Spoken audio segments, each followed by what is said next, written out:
Hello. Hi, everybody. Good to see you. It's been a while. I've had a bit of a break. Sort of. Not not a break. I wouldn't call this what I've had as a break. It's been a break from streaming, but not a break from life, but I'll get you up to date. Welcome. Pile on in. Good to see you.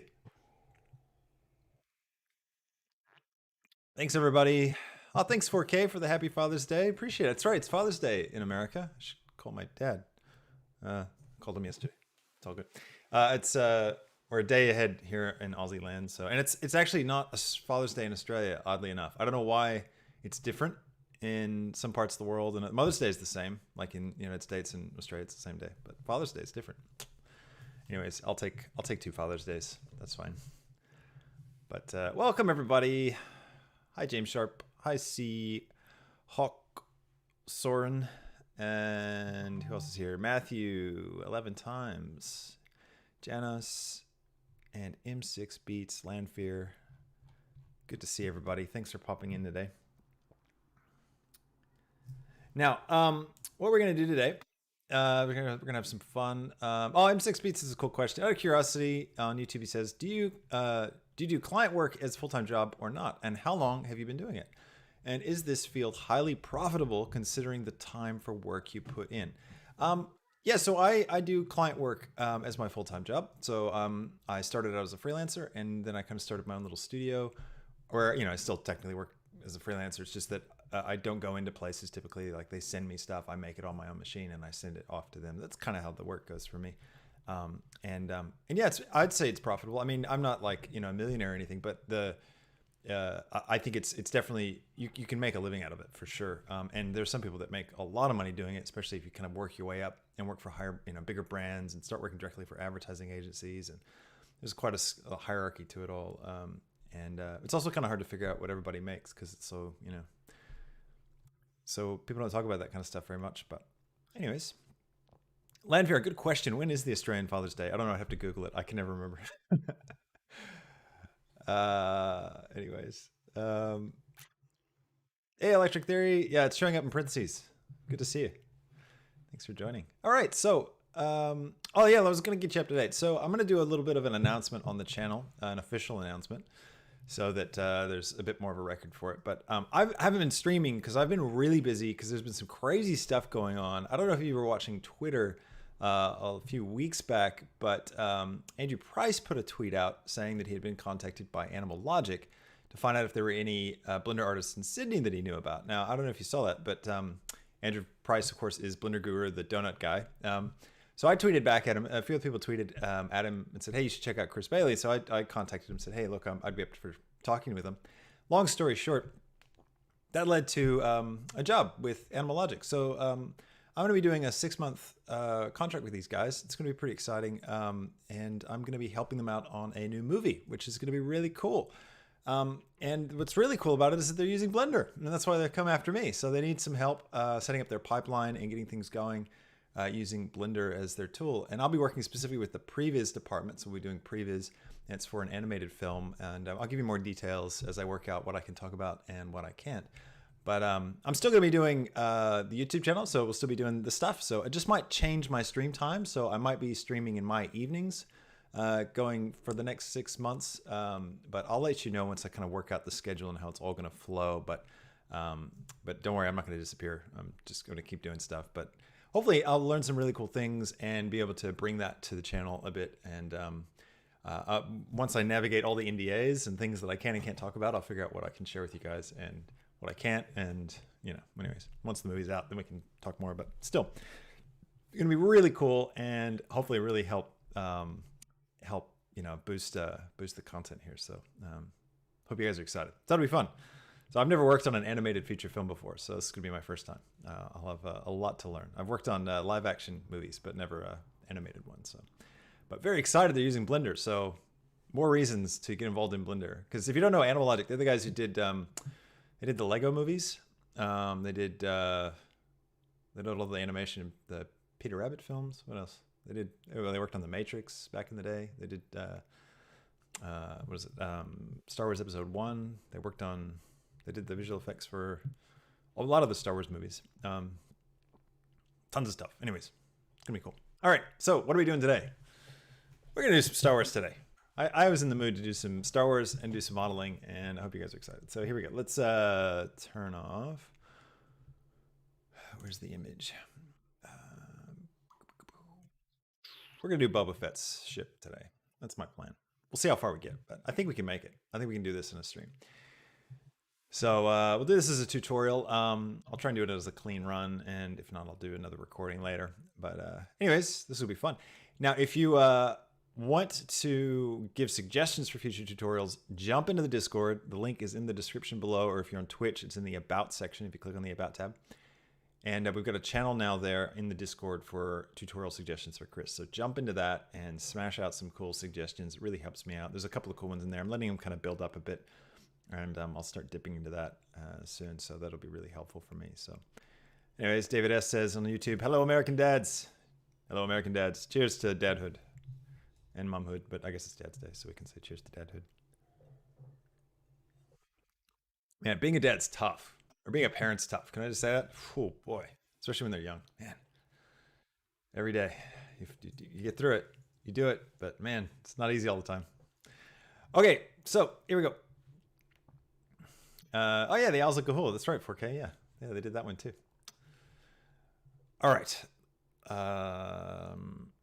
Let me think. Let's get set up so we've got all this in the right spots.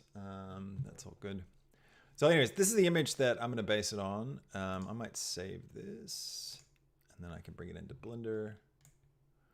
I was playing Control. Got that free on Epic. That was pretty cool. It's a very cool game. All right, let's pull this out of the way. Stick this over here, and let's grab some Blender. All right. Start recording as well. I'm hoping we can turn this into a proper tutorial, but we'll see. All right. Hello and welcome to another exciting Blender tutorial. Today we're going to be making Boba Fett's ship, Slave-1. Let's get started. Okay, so today we're going to start with Blender. We're in 2.93 for today. And we're going to be starting with the default cube, and we're going to be ending up with some Boba Fett spaceship goodness. Where's my image? I'll go ahead and load it in. Zoink. And image editor, open, desktop, Slave-1. There it is. Now this one's Slave-1 underscore dice, I guess. So is that referring to the studio that did they? Is that, I don't know. I'm not sure which version of Slave-1 this is, but this is definitely a computer animated model. You know, you can see. So we're gonna make something like this. We may not get into all the details, but we'll definitely go as far as we can. I'll get you set up so that you could, you know, see it all the way through. Might even try. It'd be cool to try and do some of these like texture lines. I wonder if we could pull that off in the time that we have. I mean, this is very, very cool, but also very specific. I wonder, like, because like these kinds of bump things we could do with the Voronoi shader if we wanted to have a procedural approach, but they're also so specific to the design. I don't know if it would look the same, you know, it would be kind of like a giveaway. But I don't know, they're not that specific. I reckon we could cheat it. This stuff too. What would this be? This is like a recursive subdivision thing, but there's no real modifier or no real bump thing for that. But we could use one of the noise nodes, definitely. Maybe combine them. I wonder if we get these angles. Maybe we could do a combination of like a random bump texture and some specific modeled bits. Could be cool. Hey, Steak the Steak Gaming, welcome. Good to have you. Yeah, the Battlefront 2 model. That's it. Dice. That's it. EA Dice. That's what was sounding familiar. Thanks, Seahawk Sean. Yeah, so this would be the model used in Battlefront 2. So fairly accurate, but good thing to run off of. Yeah, Mecha Noob, we're going to make Slave-1. We're going to try to. Evidently, we're making the Dice version. Okay, let's get cracking.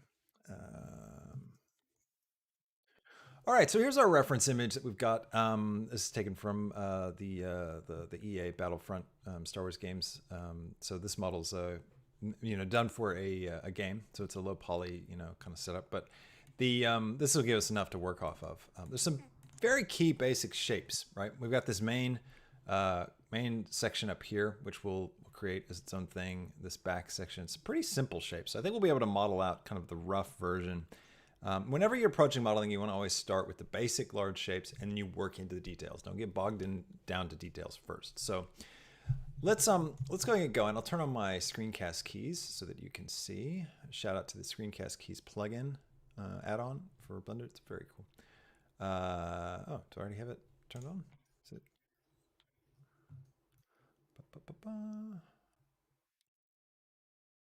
Oh, there it is. How did I not see that?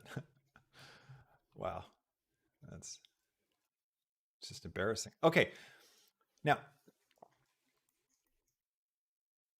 I'm going to go and get rid of the default light and the default camera just to simplify my setup. And let's jump in. First thing I'm going to do is model out this this large kind of front area, and we're going to do this by eye. We're not going to do some kind of precision, exact copy. That's why I don't have like orthographic layout.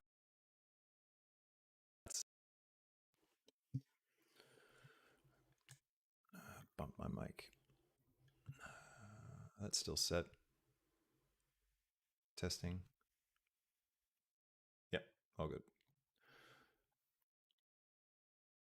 Bit of a pain. Got a really sensitive mic cable. I need to replace it. If I touch it, it like disconnects. All right, so I'm going to jump into the side view, which is the side view. I never know what, I mean, it doesn't matter what the side view is, I guess. And I'm going to hit tab to enter edit mode, and then I'm going to come up here to the toggle X-ray, and I'll toggle that on. I'll double tap A to deselect everything. And I'll just start out with B to box select. I'll grab these guys here, and I will grab them up a little bit. And I'm starting from the bottom, and I'm working my way up, okay? And I'm going to have the back be here. So like this back side, I'm going to put that on this side right here. So grab this up a bit because you see it's got this angle to it. And then we kind of come up like so. In fact, let's see which bit angle. So the front stays straight. So we'll bring this in like that. And then grab this, bring it in just a touch as well because the angle doesn't look that steep. So from right here, we get this new change. So this will be a point for me to, a good point to extrude from. So I'm going to E to extrude and grab Z, and I'll just bring it up. And then I will, let's see, I want it to, actually I don't want to go up that far because I'm just doing this little angle bit here. So grab this bit, grab it on the X, and we'll just move this back until we get something that looks kind of similar to what this is. I'll try and keep these in the same plane, so I'll just grab both of them. Feels like it's a bit too far, so I'll just pull it back a little bit. That should work. That's pretty good. And we'll grab that, and then we go straight up, and we'll just carry this up all the way up to here, and then we've got that curved top. So I'll hit E to extrude, grab it all the way up, and let's see, proportionally, how does it match with this? It's sort of like from here. Let me grab my annotation tool. So it's like from, we've got this section here, right, to here. So that compared to the size of this looks pretty equidistant, I'd say. I think they're even. I think that's proportional. So we'll grab this and we'll just kind of eye it up so that it's roughly the same as this whole bottom section. Now I'm not going to worry about figuring out how to do a curved top yet. I'm just kind of bring it up to wherever the top is for this bit here. And now let's think about the front profile. It looks like the whole thing kind of angles, like this. So Jackal says, I see Slave-1. I click instantly. That's what I'm hoping. Hi, Lazari. Thanks for the welcome back. Appreciate it. Thanks for everybody. Your patience, me not being around. past couple of weeks? Has it been 2 weeks? Anybody been keeping track? I haven't been keeping track. Just been, it's like a madhouse over here. All right, so I'm just going to grab these front bits and I'm going to hit S for scale, Y to lock on the Y-axis. I'm going to bring them in a bit. And now it looks like this bit down here is quite narrow, and then it fattens up kind of progressively the whole way until we get to like here. It's like, it looks like this is what's going on. Like it's kind of like thin. Sorry, these annotations are like, yeah. So anyways, let's make some, let's red. Yeah, that's good. Okay, and then this is happening. So that's, oh man. How do you delete the annotation? Usually there's like a thing here for the annotation layers. There it is. Delete and new. There we go. Anyways, as I was saying, it's quite thin right here, and then it gets thick right up to about here, I think, and then it looks like it stays the same. So we'll do that. We'll do that. Let me look at this head on real quick. Just want to make sure we don't have any weird. Yeah, no, it's looking fine. Oh yes, the Django Fett version of Slave-1. Don't throw me off already. Oh, Mechanoob, you're right. We should have done that next week. All right, I'm gonna box select this top group. Or actually, no. Let's see. Because we're saying it kind of stops here. What we could do. Let's hit Control R. We'll create a loop cut. So Control R is a great hotkey for creating a loop cut. It's something you do a lot when you're modeling.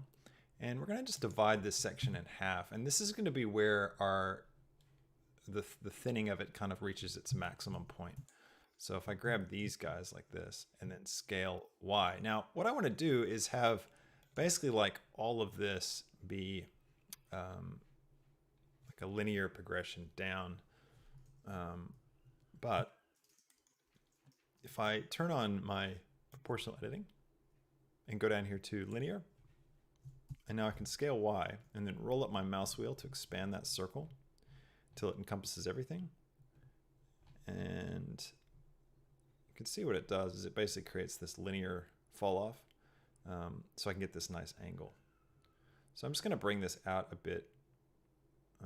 Now the back end's like way too big, so I need to be careful about that. I think we'll go to like this point right here, and then I might grab these two right here, and I'm going to turn this off. I might do this by hand. I'm going to scale these guys up because they're pretty wide and pretty like close to the same width as the back, right? Whereas when you get to here, it's not. So I'll do these one by one, actually. I'm not going to use proportional edit. I'm just going to eye it up.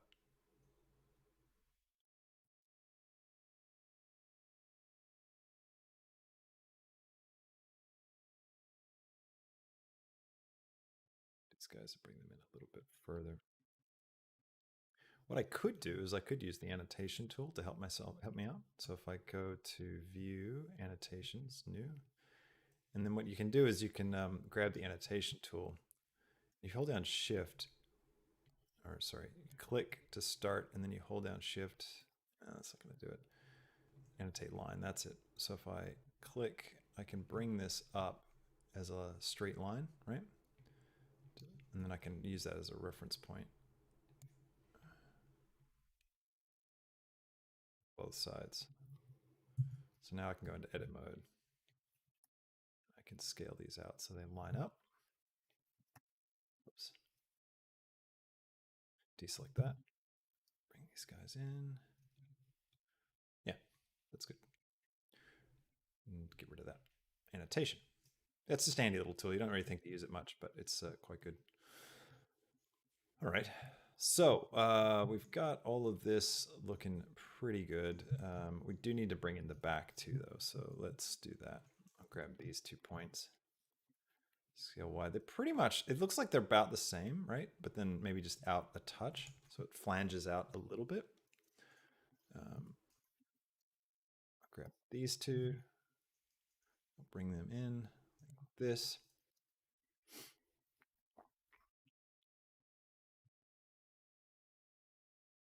Like so. That should work. Yep. Cool. All right. Now, this whole front bit needs to be rounded out, right? So we need to basically cause this big thing. The whole front needs to have a curve to it. And then the back does as well. So it's actually kind of a complicated shape here because we got two curves. It almost kind of goes into a sphere up at the top. So what we might want to do is use a sphere to create that, possibly. Not entirely sure. It's just kind of floating around it, having a look at the shape, thinking about if it's matching up all right.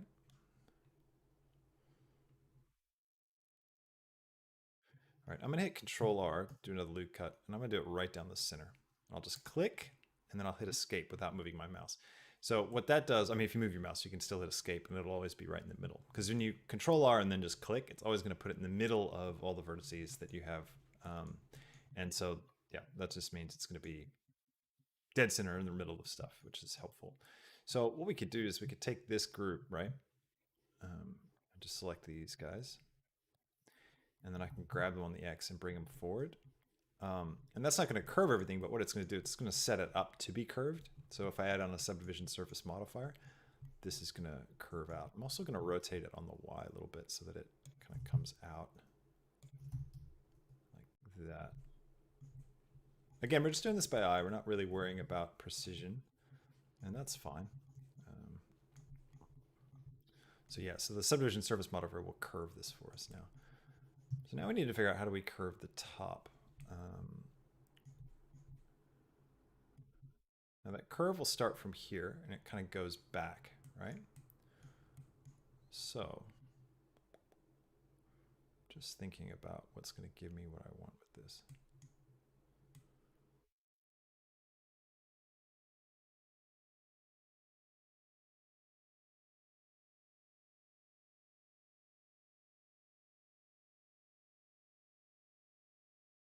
Might take these right here and hit S, X, so scale. So with S, you hit S to scale, X to lock it on the Z plane, and then 0.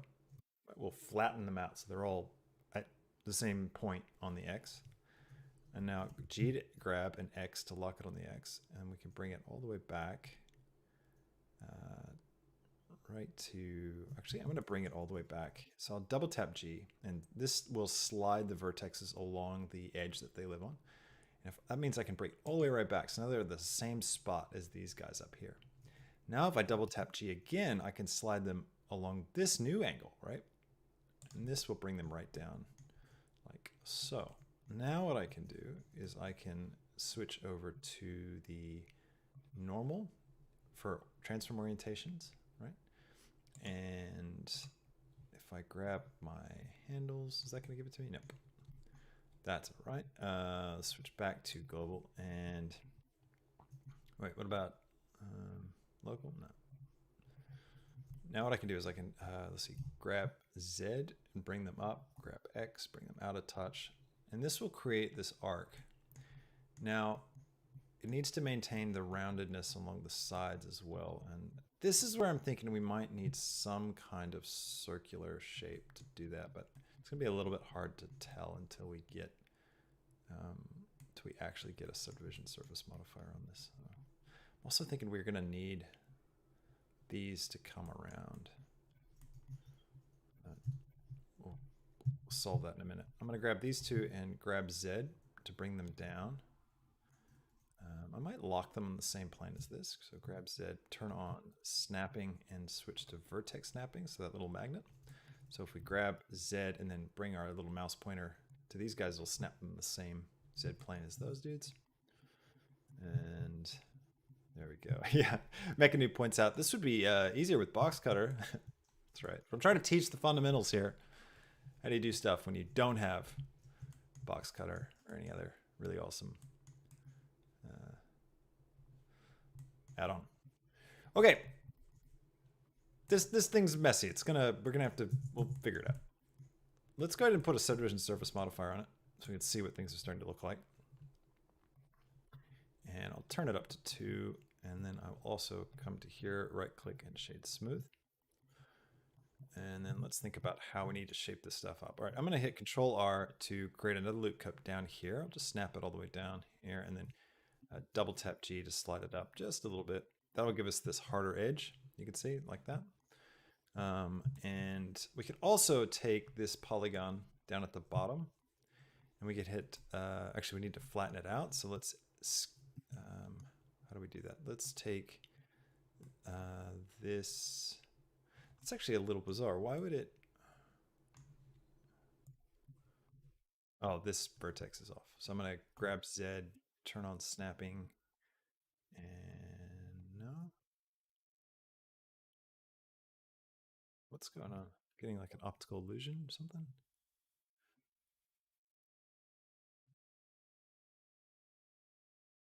Oh, it's because it needs to be like that. Might do that with this one too. That makes sense. All right, so now what I can do is I can grab these guys and I can hit I to inset and just drag them in a little bit. That'll make it nice and sharp down at the bottom. And then we come up to here. These are hard edges. So this bit to this bit is a hard edge. I'm going to Control R to create a loop cut right down here, like so. And maybe one right here too, just make this. We could also hit Alt and select that loop and then hit Control B to bevel, and that will split it, which can be good, but then we lose. I don't know if it's exactly what we want. I think we end up with slightly more geometry this way. So, and we also don't get quite the same sharp edge. We could use creases, but I don't like creases. So I can never get them to do what I want it to do.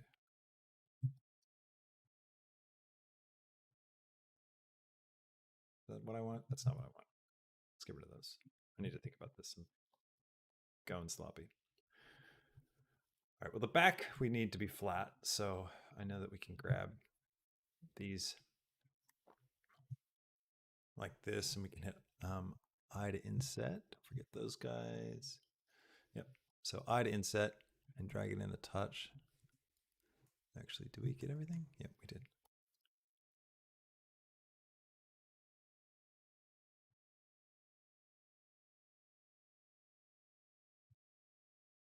It's not quite what I wanted up here. So I think I'll join that section up. But yeah, that flattens out the back for us.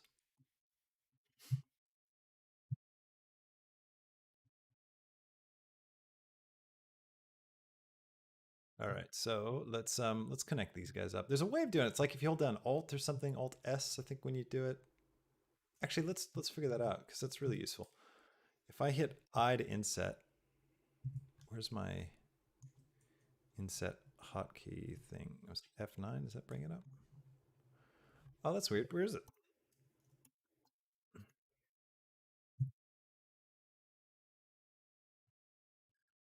Usually we get a little drop down menu. Do I have something turned off?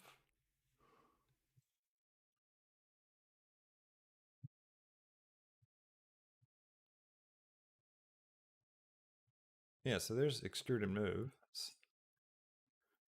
Is there no, there is a drop down for inset. Oh, there it is, inset faces. All right, so what's the thing? I need to, all right, well, let's undo all this and let's grab these guys again.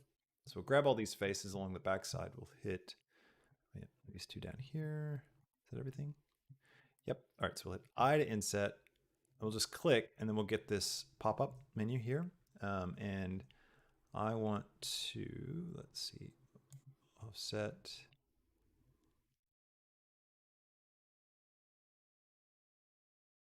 I'm going to use a 0 depth.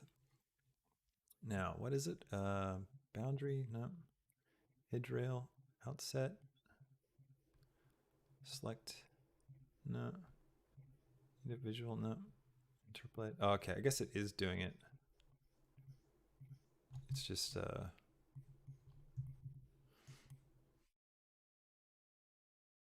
right, the other way we can do this is if we just select everything. We could just hit E to extrude. And grab Z. Oh, we're still getting, do we have a double up here? There might be something weird going on here. Let's hit A to select all and then M to merge.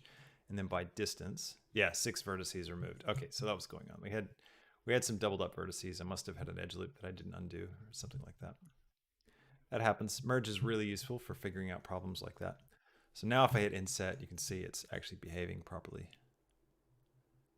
Or behaving in the way I expected it to. So cool. So now I got this sharp edge along the back. Now you can see our curve actually worked out pretty good up here. Like this isn't half bad. Might grab this one up a little bit. Shift tab is the hotkey for it's turning on and off snapping mode.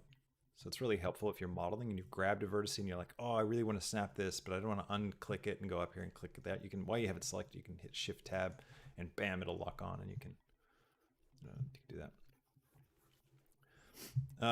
Hi, chat, everybody. I'm sorry, I'm ignoring chat a little bit. Let's see. Mirror modifier might speed things up 11 times. Yep, we will probably. I always kind of tend to get into that at some point. But not right at the start. Terracon asks, isn't it just a half pill shape with a boolean on the bottom? Yeah, sort of. You could probably do it that way.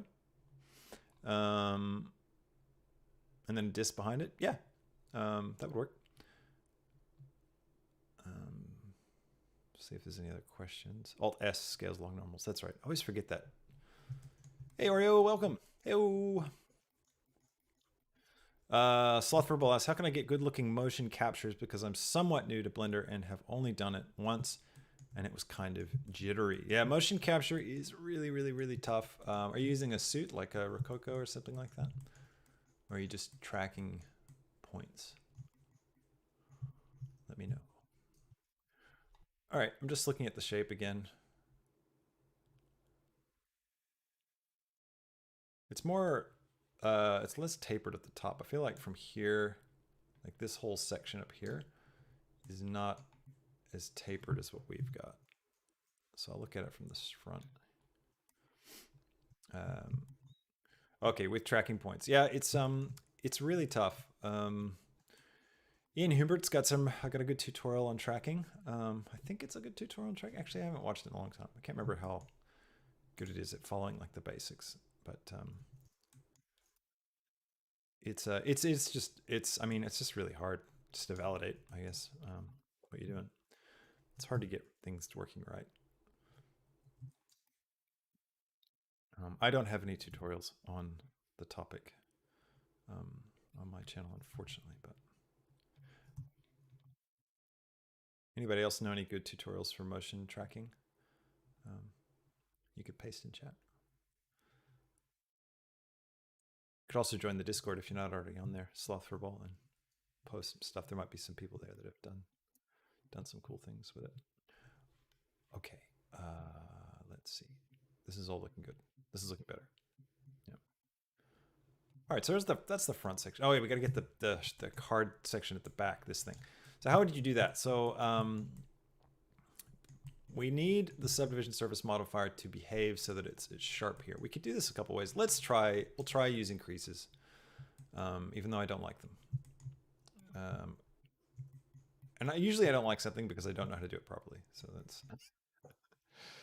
I'll select these guys first. I always kind of have like a point and click kind of stab, try and figure it out methodology when it comes to creases. So we come over here to the item menu, the drop out here. And I want to go mean crease and drag that out. All right, that's not it. Is it this one? I turn on transparent mode so I can see. Grab these guys, turn back off so I can see. Mean crease. Kind of. Grab these guys. Crease. There we go. That's sort of working. I just don't like it because you get these like horrible pinches.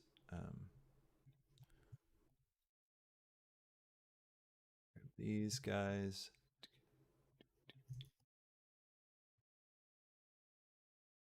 And these guys. Drag it up. Ugh. Yeah, so creases are great. You know, you can really do some awesome stuff. How do we do this with modeling?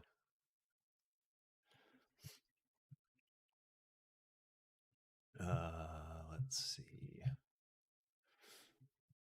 Hi, SparXLII. Sparxel? Sparlixly? Mm,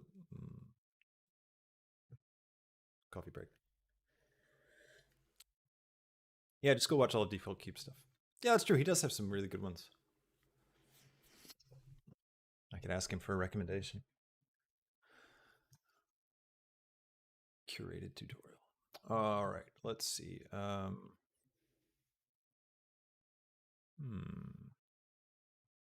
right, so sorry, distracted. Okay, so one way to do it, loop cuts are our friend. As you can see, they basically achieve what we're trying to achieve. We double them up like this, we end up with stuff, but we also get these, which is okay. We can come over to the little green tab. We open up normals and we can click auto smooth. Now this only works if we've right clicked and shade smooth. And this will smooth everything, all the angles that are, what is it, 90. So if anything that's like greater than 30 degrees, it smooths, and anything less than that, it makes it hard. Is that right? No, the other way around. One of the two. We can change this. You can see it smooths out things more and more. This is a helpful way to kind of create a little bit of extra. You don't have to subdivision surface as much, but in this case, actually, it's not helping us because I like having that. Anyways, doesn't solve this problem here. Now, because we're getting these things are so tight, right? They're so close to each other. We end up with this extra sort of shading line that follows around, which, is actually probably not a big deal because we do have things like this right here, which we want to have. But in this case, it's not quite right. So we need to have a different solution for making this hard while not having it smooth this out without it being too messy. Because we could grab these, right? And grab Z and grab Z, right? Spread them out, and that's going to begin to diffuse that cut. But you can see how horrible this mesh looks now, right? So it's not a good idea. So let's think of another way. We could also, I wonder, we could just bevel these. Let's try that next. I'm gonna undo all that stuff. Actually, just quicker if we alt click all these edges and then F3 dissolve edge, and that just gets rid of them. That's how you delete an edge, if you're curious. Let's see, could I take these like so?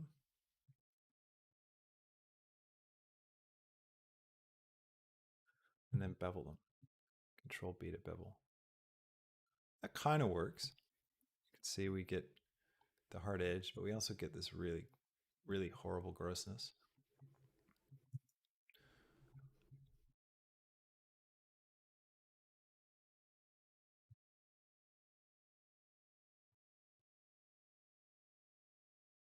Really, this is really a tricky modeling problem, actually. Another idea is what if we go back to the loop cut solution, right? But let's see, do we get that line there? We do still a little bit.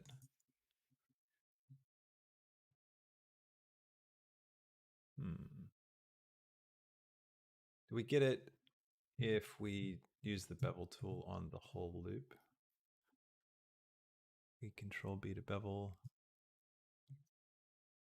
Yeah, of course we do. We can also just have some ingons, that's not a problem.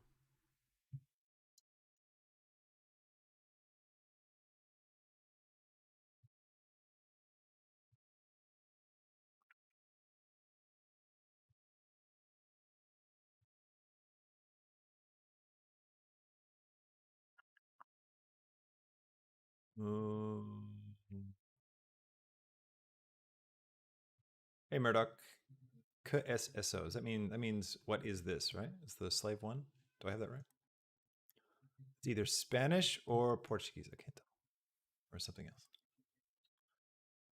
Don't recognize. Sorry, I know you guys aren't interested in watching me try and figure out this one problem for hours, but I just want to give you a good solution so that when you come across stuff like this,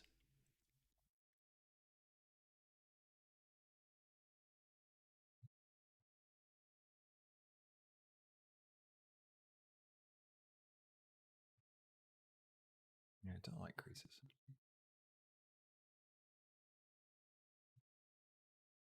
Extruding's not going to do it.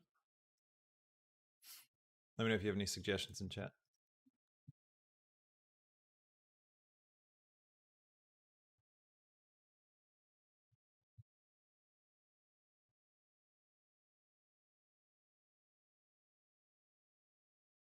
All right, I think I'll just go with this.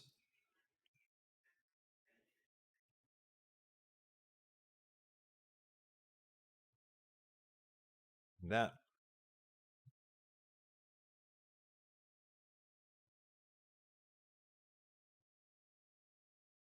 Oh, thanks, Andre. Appreciate the super chat. Congrats for your content. Really awesome. Thank you so much. Really appreciate that. It's very kind of you. All right, we're not going to worry about it. We're just going to leave it for now. And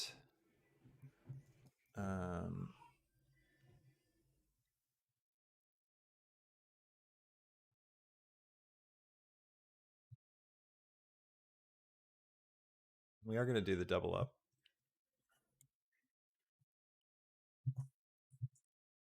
Three loop cuts and dissolve the... All right, let's do that. But let's keep these.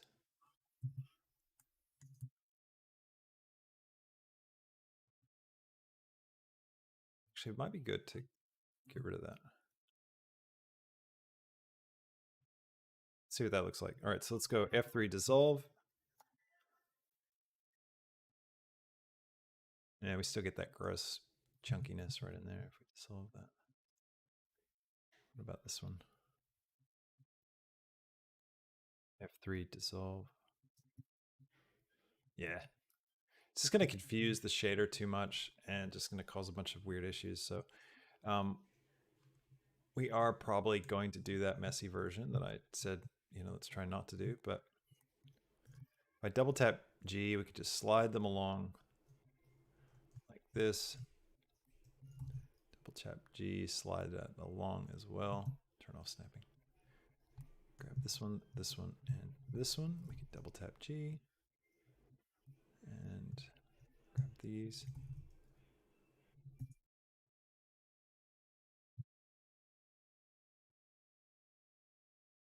I bring these guys down. And this one up a touch more.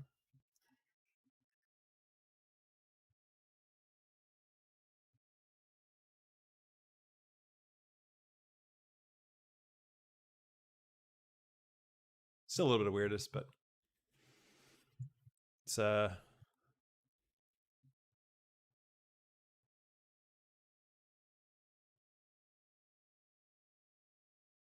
really perfect, but yeah, I'm not going to sweat it. We'll lose it in the details. I think once we get the textures in, I'll just bring them all back in. We'll just keep it like this for now. And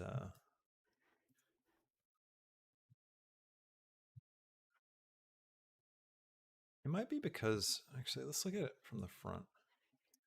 It's probably happening because of the shape. So that curve.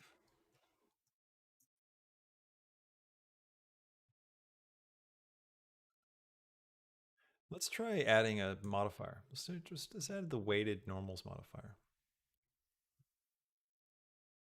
And then we have to go back to auto smooth for this.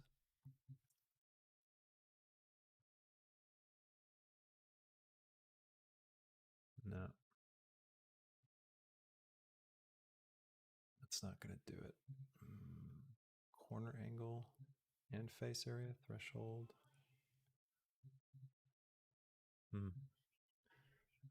Put it up here maybe? Weighted normal.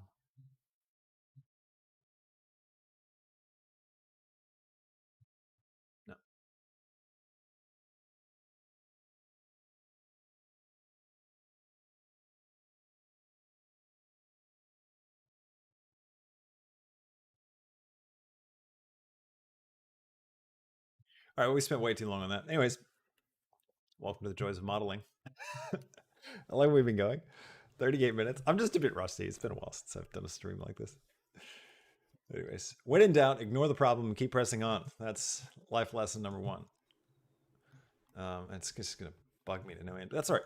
All right, let's get some of this extra stuff in now. This is actually, this one right here looks like a bit of like a modeling detailed line that we've got.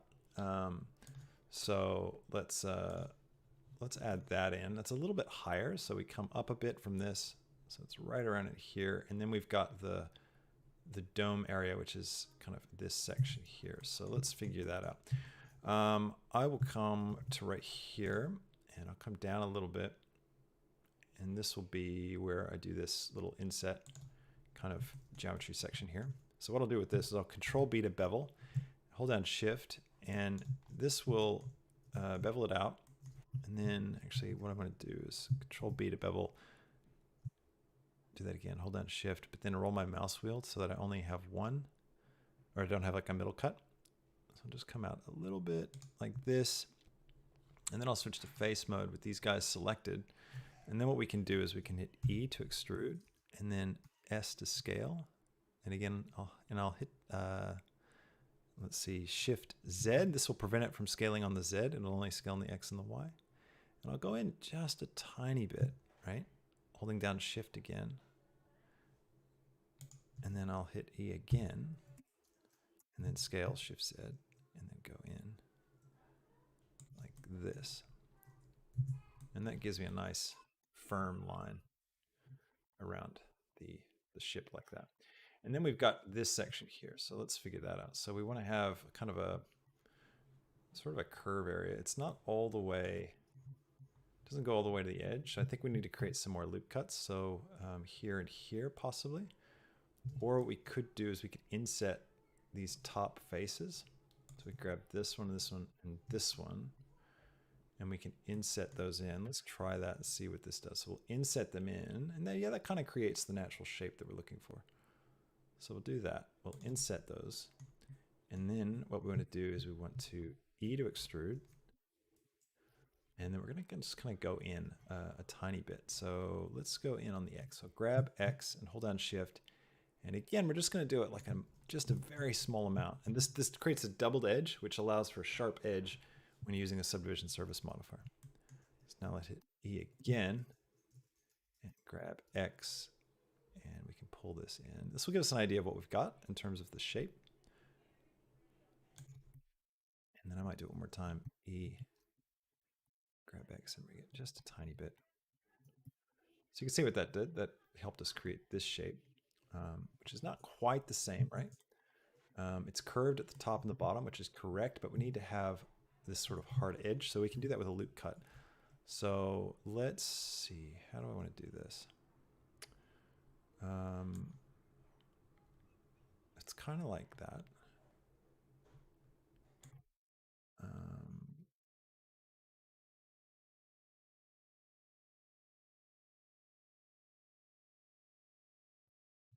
Do another one up here.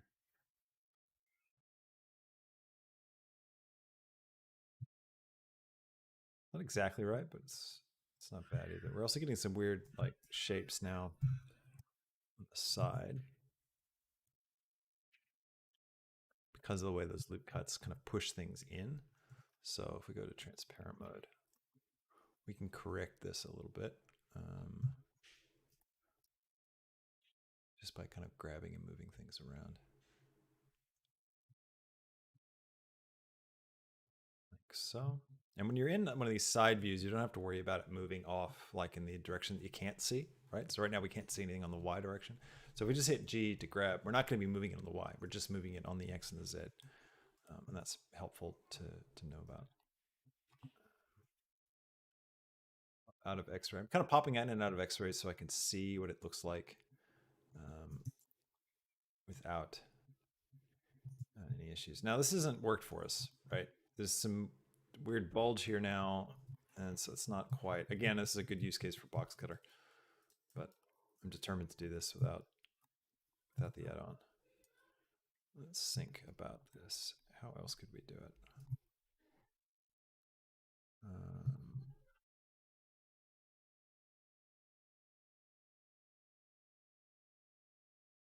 let me try it the other way. Do Control R to create a loop cut around the center. This will give us more uniform control. And then Control R for where we want the top of this thing.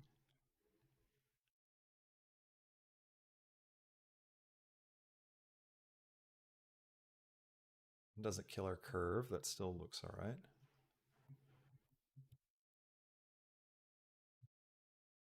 And then I'll grab this here.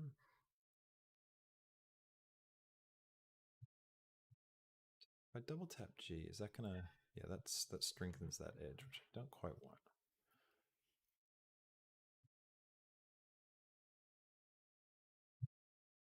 And this is kind of, you know, how you have to approach stuff when you're modeling. You have to experiment as you go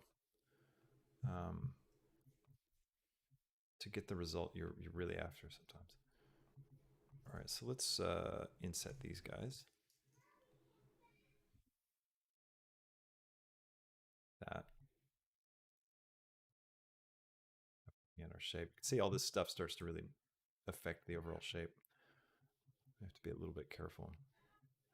I'm going to try deleting these faces and think about this as its own sort of separate section.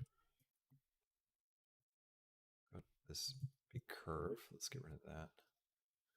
So come up here, go to vertex mode, grab these guys, grab them back so we kind of match that whole slope. I bring it down as well.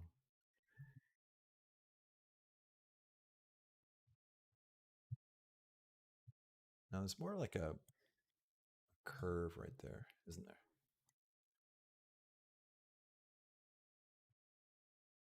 Expert mode.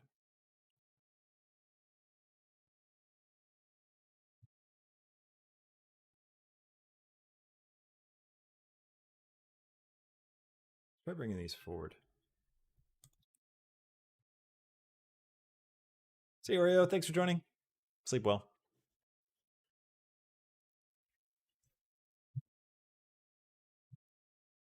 All right. I got the reference just from Google. Just Googled Boba Fett Slave-1. But this is a render from Battlefield. So this is the dice. Slave-1 dice. It's their model that they use. So now we maintain that curve a little bit better. That looks good.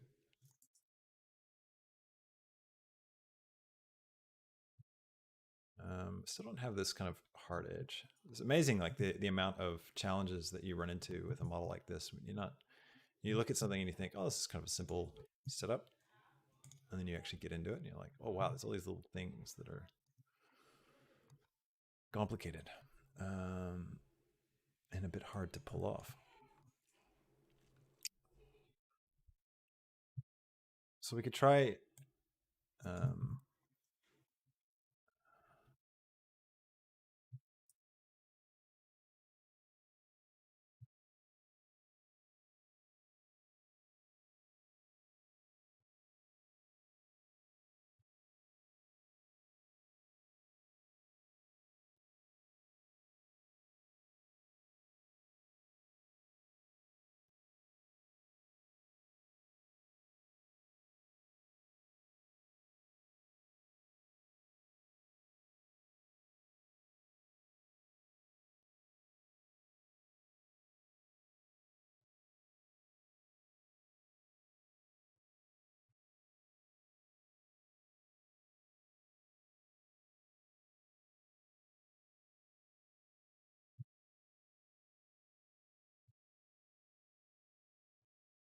see why I don't like creases.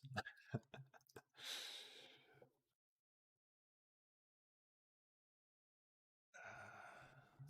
think I may ignore those sharp corners because it fills a bit over my head. I'm gonna go to these. I'm gonna strengthen. I'm gonna bring this forward, but to try and do it in a way that's not gonna make it curve up.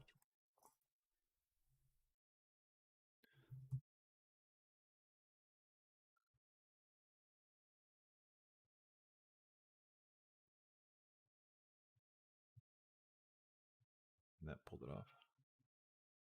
All right, so this is a much better result, right, than doing that inset thing we did at first, because you can see we've maintained the curve that we wanted, and we haven't just sort of distorted and warped the entire shape of our object. So now we need to have this section go in, right, because there's this like lip you can see here, and then there's an intersection. We could do this a couple ways. Like we could do this with a solidify modifier, but if we just extrude this edge,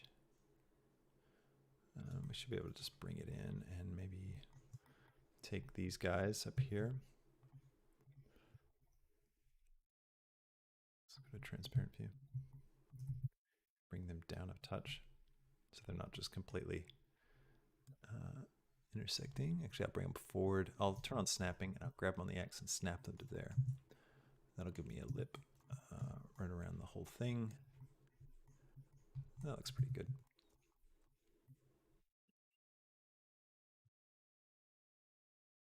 And hold down Alt to click on edge, and it'll select the edge loop. So I can hit E to extrude. I can scale it up a touch, maybe, just to give it a little bit of an inside. And then we can leave that like that. We'll create a different piece probably for this, like because what we want to do, if we grab this loop, actually what we'll do is we'll grab these vertices right there. We'll hit Shift D to duplicate. So now they're their own piece, right? And then I can hit E to extrude, grab Z, snap to there, E to extrude, grab Z, snap to there, grab X, snap to there, E again, grab Z, and we'll snap right up to there, and then grab on the X as well. Snap that in.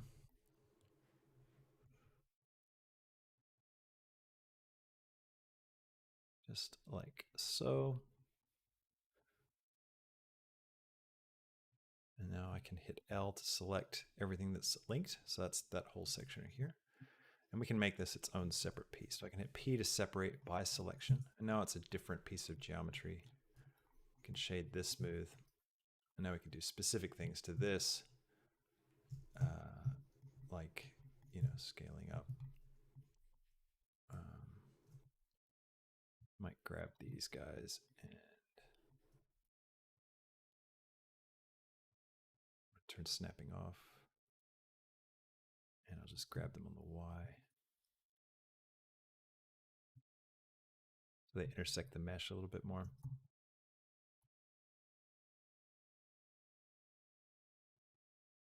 Just like this.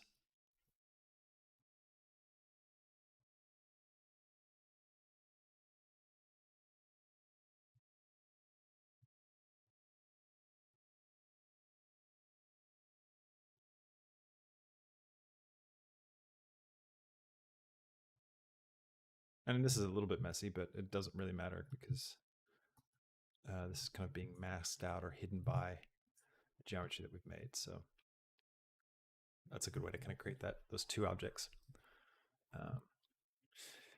Good question, Brandon. I'm not making a mod, but you know, you could use this as the foundation for a mod of some kind. All right, so let's keep traveling. So next thing we need to do is create these side pieces and then this back section. And we'll need to refine this a little bit as well. It still doesn't look quite right. The angle of that curve is not spot on. We could also make this section right here as something that we do with mesh. That's probably a good idea. Let's try that. I will grab, let's see, where do I want to put it? It's just down a little bit from the top, right about here. And then here. And then there's this section that goes in. Might do it halfway. What we could do is just grab that, and that. Although it's not quite that large, is it? These two, I feel like maybe should be a little bit smaller, but let's just go with it.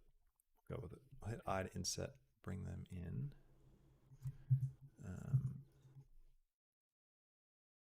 scale it on the Y. And E, grab X. E again.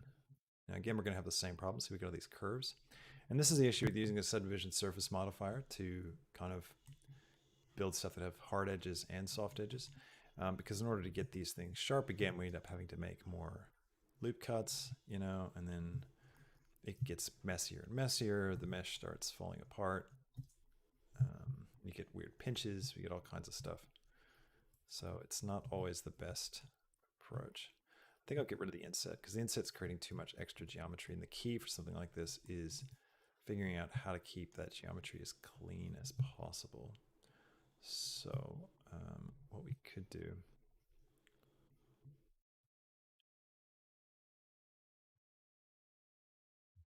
is, without ruining that curve,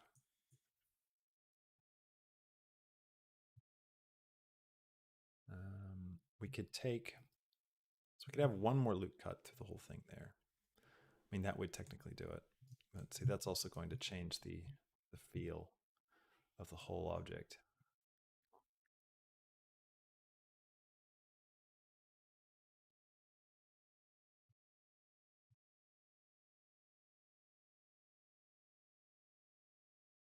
Might be better off. We could use like a, I don't want to use a boolean. That would be a bad idea. I also can't quite see what the whole shape looks like. It's sort of just one angle. I might leave it. I'll leave it for now because this could be simpler as a material. We could also make it as a raised plate, like we could do that same thing we did before. We could shift D to duplicate, P separate by selection, and then we could have just this individual piece, right? That we can make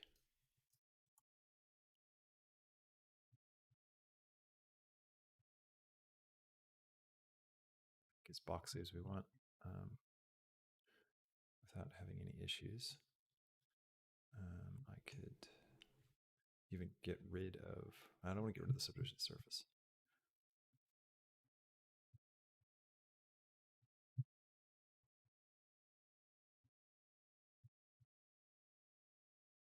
That gives us a little bit of something extra.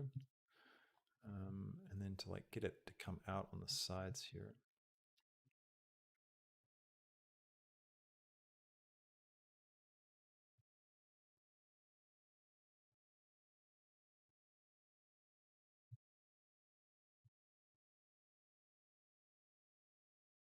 What happens if we just hit E and scale on the Y?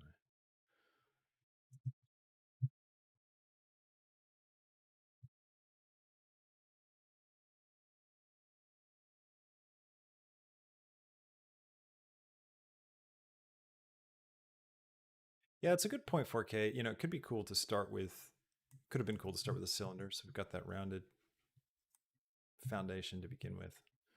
It's hard to say.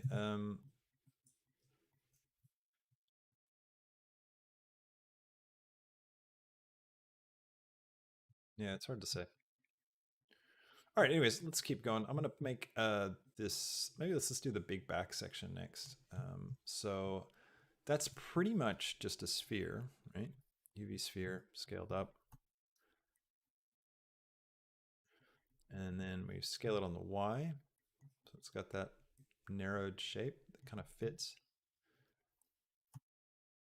And bring this up a bit, maybe forward on the X, and then we can scale it on the X as well. And look at it from the side. Go into edit mode, turn on X-ray mode, double tap A to deselect everything, hit B to box select, and then we will grab everything on this side, hit X, delete vertices. So now it's just half of a sphere. We'll right click to shade smooth and then line it up.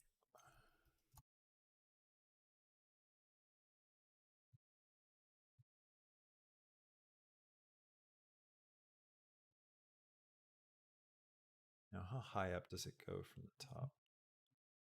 This is the pretty iconic part, so getting this one just right in terms of its proportions is going to be important. Might scale it all down and bring it up because this lines up with sort of, we get this much down at the bottom. So we want to make sure we've got something similar to that. Look at it from the side. Looks about right. Oh, thanks, How to Animate. Appreciate it. That reminds me, we should be looking at this in matcap ZBrush mode. Now we feel really cool. All right. That's all looking good. Now we get this like band, this like extra band thing, and something about it's not quite right. Look at this. What's different? Think about it. Let's compare the two. Look at this from the side. Let's go to the other side.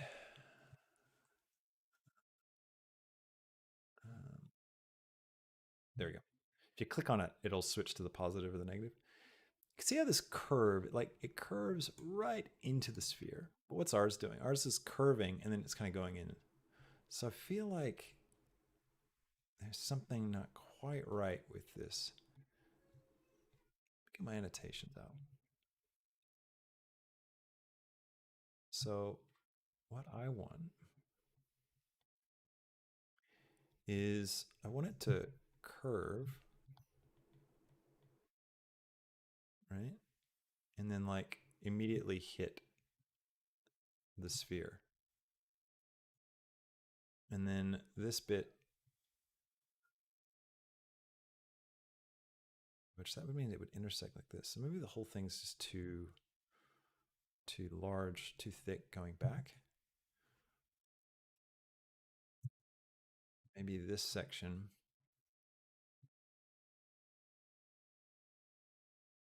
needs to come up a little more. I don't know. Like if we bring this in, bring all of it in. Yeah, I think that's actually what we need to do. I think the whole thing just needs to come in. I think we were just too big. Bring that down to kind of match that angle.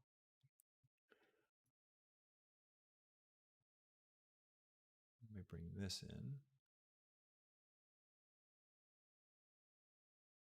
Kind of match that line. Turn off X-ray mode. Let's have a look. Can't forget that this bit's here. We need to keep that. Yeah, that definitely feels better to me.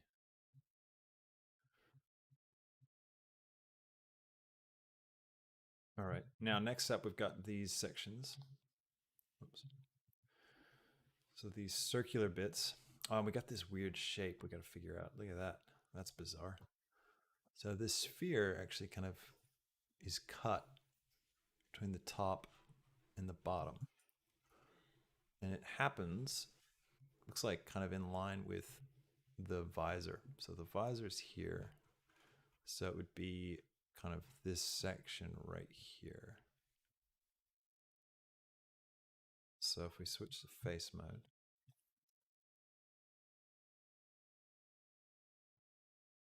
we get rid of those faces. That will give us a gap. And then what we can do is we can grab this edge. We can grab it down on this edge. Or actually even better, if we double tap G, that will slide it and maintain that curve. And double tap G, slide this one up. That looks about right. I'm going to use a mirror modifier. Am I? No, not yet. I'll just do it like this.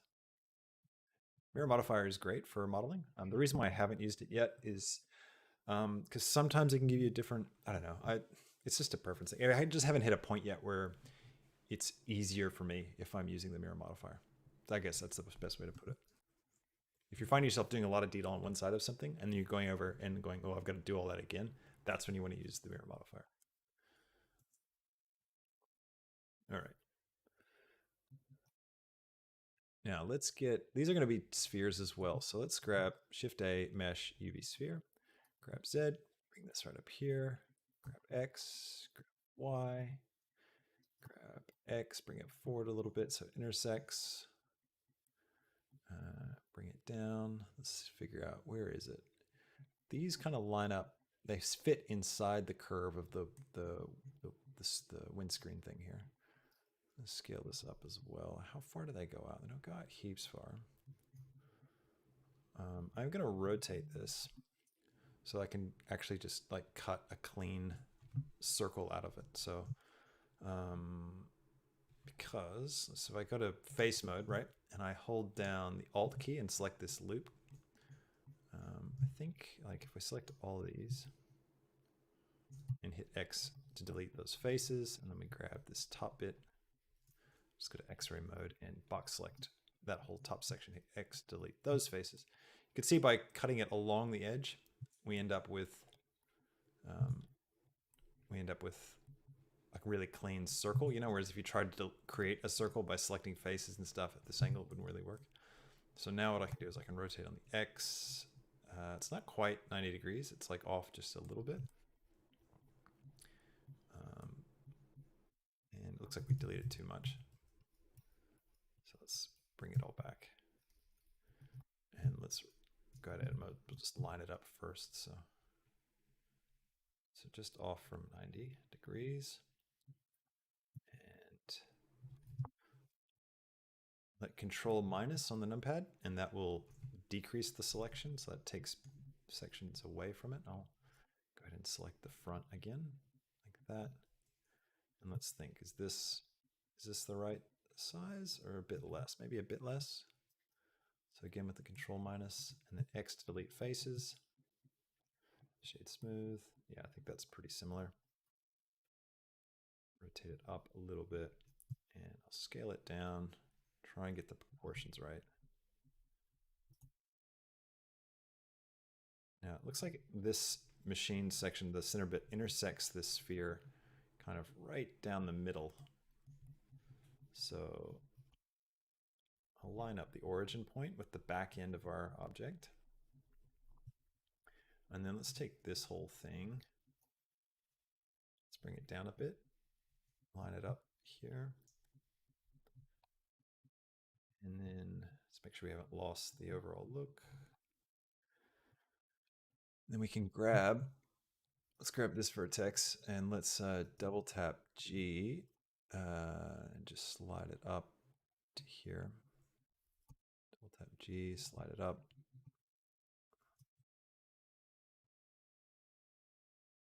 Back down a little bit. And now also, if you notice, we could see through here. So this thing only has one side to it. So it's just this, right? It's sort of like built in a way that it's kind of like a part of this object, I think. So let's get rid of the back half. Let's see, where do I want to draw the line for this?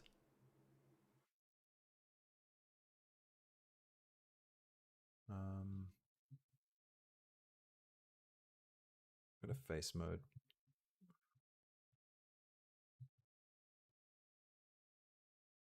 I'll get rid of like everything from here.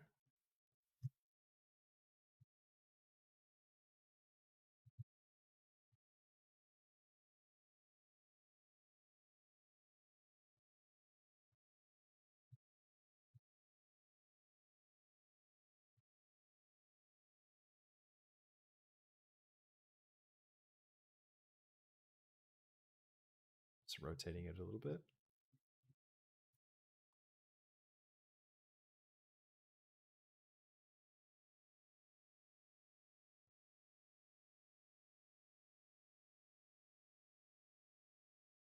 If you look at the gap here, it's not very big. So maybe this needs to be bigger. But it doesn't quite take up that much space, does it? So that would suggest to me we need to bring back this section again some more.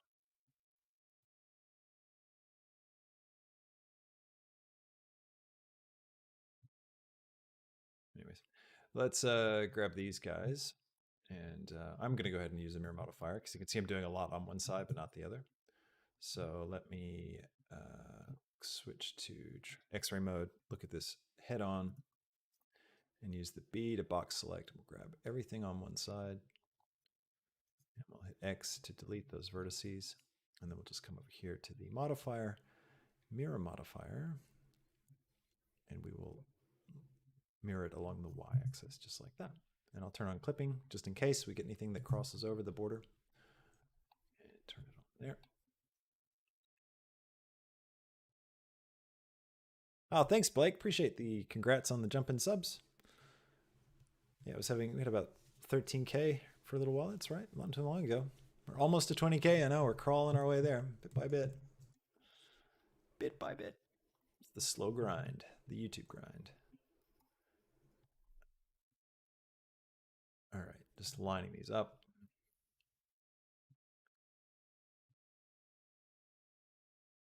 That's pretty good. I think I'll bring this, bring these guys. How do I do this?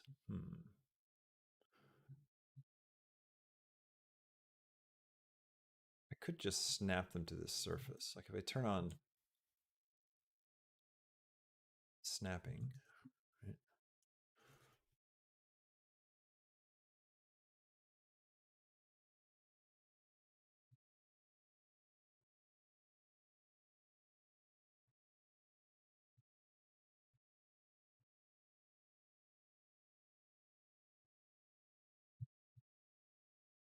That just extends those out so they meet with this shape a bit more perfectly. All right, I'm going to get rid of my annotations. We're getting there. Definitely getting there. All right, so this section, like I was saying, I think is a little too far out still. So let's jump into the Y again and switch into X-ray mode. Increase the size of our selection with just the mouse wheel. I don't know if you could see that on the controls, if it was showing it to you. Select all this stuff and turn snapping off. And we'll bring it all back. Now we are getting pretty thin on this, but I'm not too worried about it just yet. What I might do, let's grab, I'm gonna grab these guys first. Right here. I'll grab them back on the X. Maybe rotate on the Y a little bit. Let's decrease the angle of that pitch. Now I know this is incorrect having it this far back, but I'm actually just moving it for the moment to create a little bit of extra room so I can bring this in to wherever I want it and still be able to select those vertices. I'll just bring it a bit like this, I think. And then let's see, let's grab this guy, bring it back.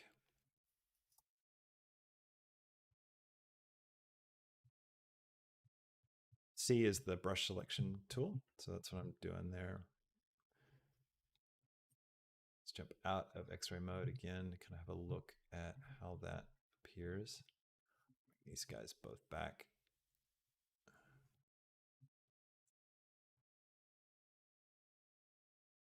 And I'm holding down shift just to kind of slow down the movement of my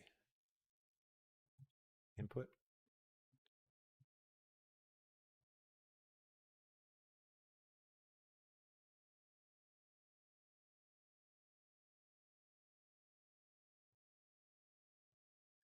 I don't know, I feel like we lost something there with that move. Yeah, I don't know if that's quite right. Let's put all that back.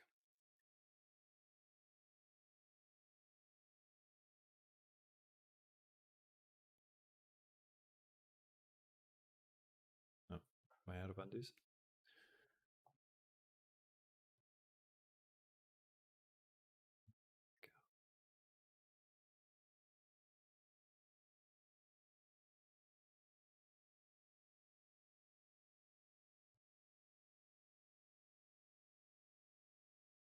Yeah, that feels more like Slave-1 to me.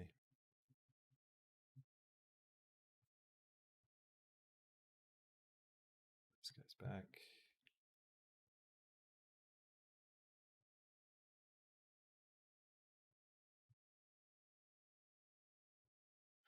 Yeah, if we wanted an exact model, like we would use something like, you're right, like having a blueprint or an actual schematic that we could be basing this on. This is tricky doing it just off of a one orthographic view, not orthographic, but perspective view on off to the side. Definitely not ideal for getting an exact model, but also not bad, nothing to the world.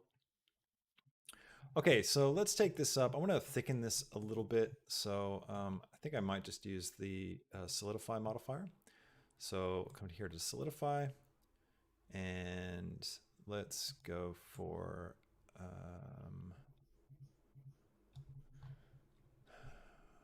set the offset to 0.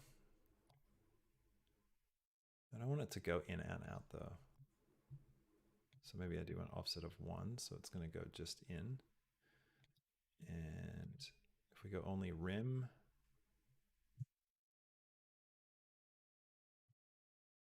and let's see, edge data, crease inner, outer, rim, bevel, no, thickness clamp, output for text group. I want it to be hard edge. Maybe I should just turn on auto smooth for this. Yeah, that's going to do it. All right, that's thick enough. Do the same thing for this one. So I'll just add in a solidify. And I'll go here to my mesh controls, to my normals, turn on auto smooth again. So now both of those have some thickness to them. All right, let's see, any other components we need? We need to bring this over. I feel like this needs to like, let's switch to local. And if we grab like the scale handles, I feel like it needs to be pushed in a little bit. And then also moved in a bit. It needs to intersect a little bit more. I think that looks about right. It does change these guys, so I'll need to move this in. So I'll just grab this down, grab this one up.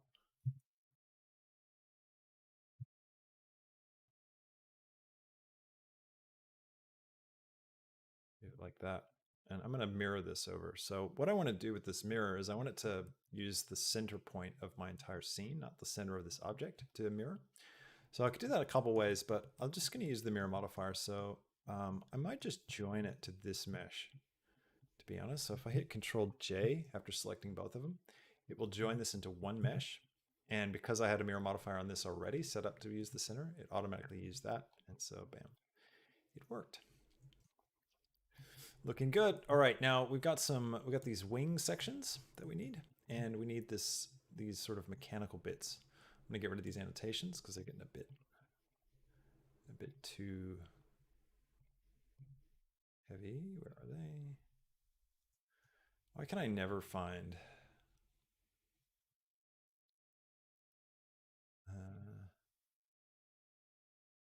That's right, view. They're always in view. Delete. There we go.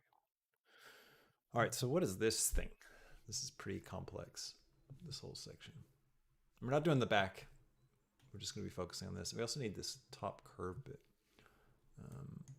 Still don't feel like our angle's right with the front section either. I feel like we're angling a little too much. But we also need this thing. Let's get that in next. So this we could probably do both of these. Let's try and get this angle, this curve to be a little bit better. It will ruin our windscreen, but that's okay. Turn on X-ray mode so we can select vertices in front and behind. Let's grab these. I'm just going to do this like kind of sculpty a little bit. So I'm just going to grab vertexes like this and kind of sculpt with them. And I will create another view here, another 3D view. I'm going to turn off all the handles and stuff. I'm going to turn off our windscreen as well, actually. There we go. And so we can kind of have a look at how it's shaping up. That actually looks a bit better already. Just doing it like that. Oops. Back into my side view.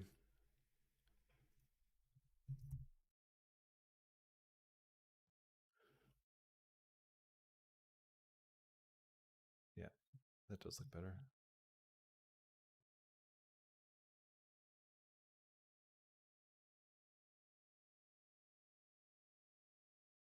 Yeah, I'm happy with that.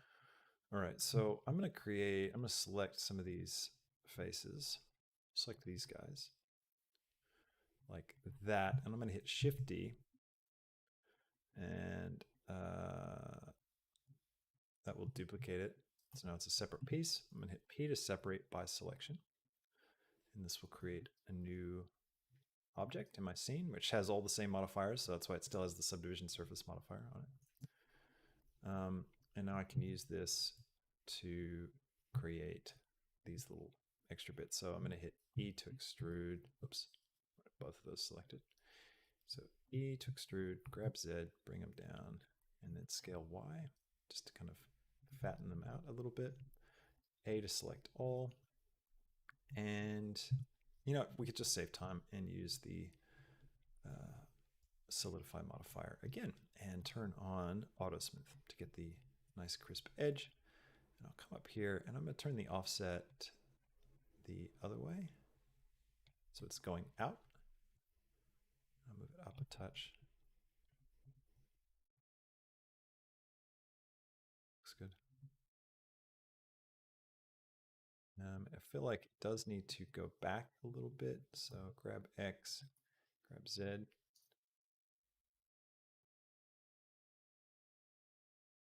That a little messy here when we intersect this sphere. It doesn't look quite right to me.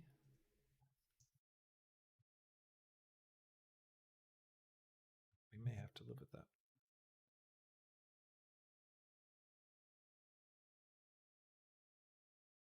Or what we could do is scale it on the X so it shrinks in a little bit. Then we can actually just use the edge of this object so it's not intersecting, and that will just define things a little clearer. Yeah, looks good. All right.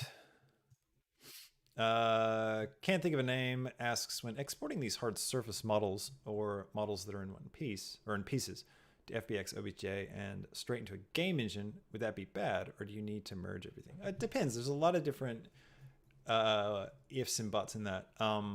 If you have a look at my Bounty Hunter's Den series, so that's an entire series where I make a VR experience using Blender and Unreal Engine. There's a whole section in that where we export all the objects over to Unreal. And what I do there is, because it's like environment stuff and it doesn't really matter, and I kind of want it to like render all as one, you know, object, or I want it, there's ways to think about it in terms of the way the render engine breaks down and renders stuff as individual bits, right? Anyways, so in that case, we merged everything down. It doesn't really matter too much if it's not going to be moving. If it's animating, of course, you need to have, you know, sections have different, you know, pieces. But yeah, both are pretty cool.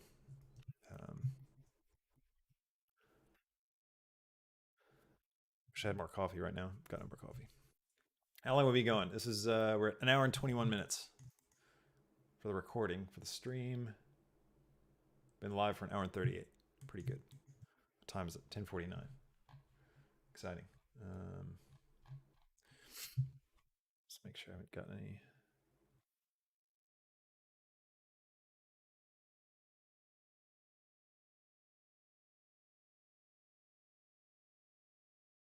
There we go. All right. Okay, let's keep traveling along. I'll turn on my windscreen thing again, and we'll try and fix this. We could just make a new one, but we could also just cheat it. Scale Z, grab X. Again, it doesn't really matter too much because this whole section is gonna kind of fill it out for us. Maybe rotate it on the Y a little bit.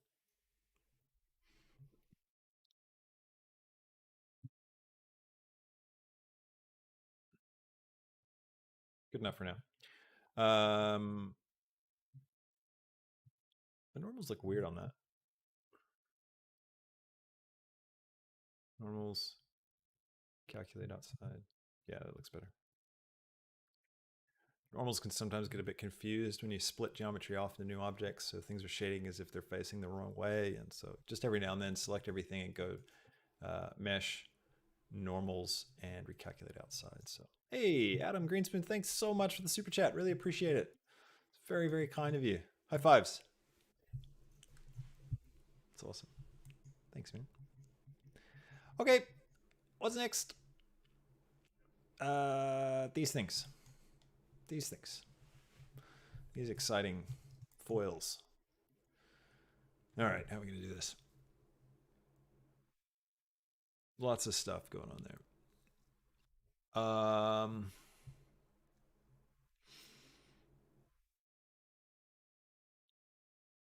Let's start with the good old cube. Hey, X and Phase, thanks for subbing. Appreciate it. Oh, thanks, Adam. No, you're awesome. You're awesome. It's very kind of you. Now, if you guys haven't already, check out the Discord. If you haven't joined, it's a great little community that we have here. I'm gonna Shift S cursor to selected. That'll put my 3D cursor right up here where those guys are. And then I'm gonna Shift A mesh cube, create a cube. I'm gonna scale it on the X, bring it right in, grab it on the X, and let's get it positioned roughly where we want, which is right back here. Grab Y, I'm gonna pull it out. And let's look at this from the front view. So I'll hit 3. I'm gonna drop that out of the way. Okay. A lot of different components. Thankfully, all these things are like not necessarily interconnected. So it's a lot easier than modeling something like this front bit where it's all flowy and has to kind of, you know, move smoothly between different surfaces and stuff. So I'm just gonna do all these as separate components. So I'm gonna scale this on the Z, bring it up, and go into edit mode. What we'll do is we'll hit I to inset. Oops, sorry, not I to inset. Edit mode, deselect everything, select that face right there.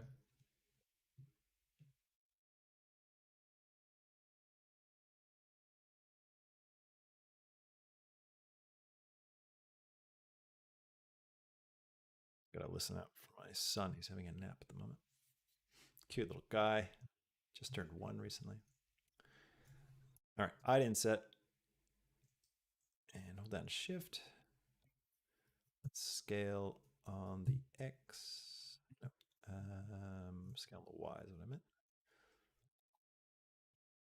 So we're creating this little panel.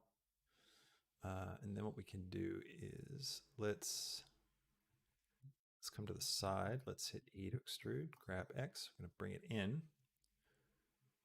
And then I'm going to do something kind of tricky. I'm going to hit Shift D. Or no, actually, what I'll do is I will, Shift D to duplicate. Grab this one on the X, bring it forward a little bit so it's not intersecting the other polygon. Actually, we could just delete that other one. So let's delete that face. I could also ripped it, probably would have been effective. Anyways, the effect of that is that this is now separate. It's not connected to anything. Now if I hit Control R to create some loop cuts on this thing, is it going to even let me? Yeah. I'll roll my mouse wheel just to create a couple of these, just like an image. And then what I'll do is in edge mode, I'll hit Control B to bevel, and I'll drag. That will split each of them, right? And then we're going to hit E to extrude, grab it on the X, and we'll pull it forward, just like so. And that gives us those foil things. Now this whole thing kind of curves back, and then we get this sort of wonky top. So I'm going to go to my edges. We're going to look at this from the side. Go to X-ray mode, and might create just a few loop cuts in with this one as well. And then what we can do is we can turn on proportional editing and smooth. Grab these top ones, and let's grab, you can see the whole thing's moving. That's because my circle's too big. So I keep rolling my mouse wheel until I have just a few selected. And now I can curve this top bit back in a way that's going to curve everything else with it as well. Might even rotate a little bit. There we go. And then we can take these guys, grab, turn off portrait lighting, grab Z. Wait, no, grab Z. We're gonna Control R, create, let's see, a loop cut like this. And we'll do the same for the front section as well. Because remember, they're separate, so that loop cut doesn't carry through the whole thing. And now, if I grab that one and that one, I don't know if you notice that if you click near a vertex, it will select it. You actually have to click on the vertex. It's really helpful sometimes if everything's really bunched up. You're like, I want to grab the one that's closest at this point. You can do it that way. So now I can grab these up. You can see we're getting that look. Back. And that's pretty good.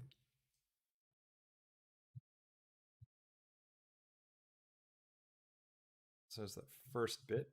And then let's Shift S cursor to selected to put our cursor right here. Now I can Shift A mesh cube, scale X, bring it right down so it's really thin. And grab this down.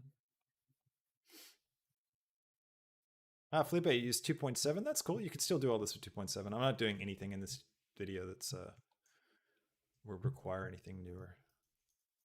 We haven't done anything with geometry nodes or anything like that.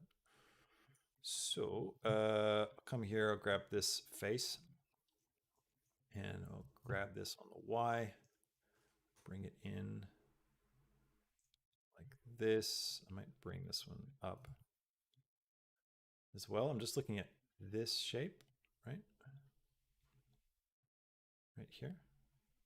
So we've just kind of made this bit, and now I want to do this bit, and then this bit. So think of it sort of like a grid, right? So come up, bit, and hit E to extrude, grab Z to bring it down. This is the curved section right here. And then we select this bit, hit E to extrude, grab it on the Y and bring it over here. And this kind of just lines up, foil there. And then this bit, what we can do is we can select this little edge. A couple of different ways we can do this. We can probably just hit Control B to bevel. And then if you roll your mouse wheel, it adds more and more cuts and we'll round it out for you. So now we got that curve. And now this thing is a bit of an angle, so I'll grab that little edge and grab Z, bring it up. So we get that angle. Technically, it looks like the curve carries through. See, this whole thing's got a curve to it. But it's a bit messy, actually. I don't think I'll worry about it. What I might do is just go to X-ray view so I can see. I'll grab this and bring it down a bit. And this one. Oops. Bring that one down too. Cool.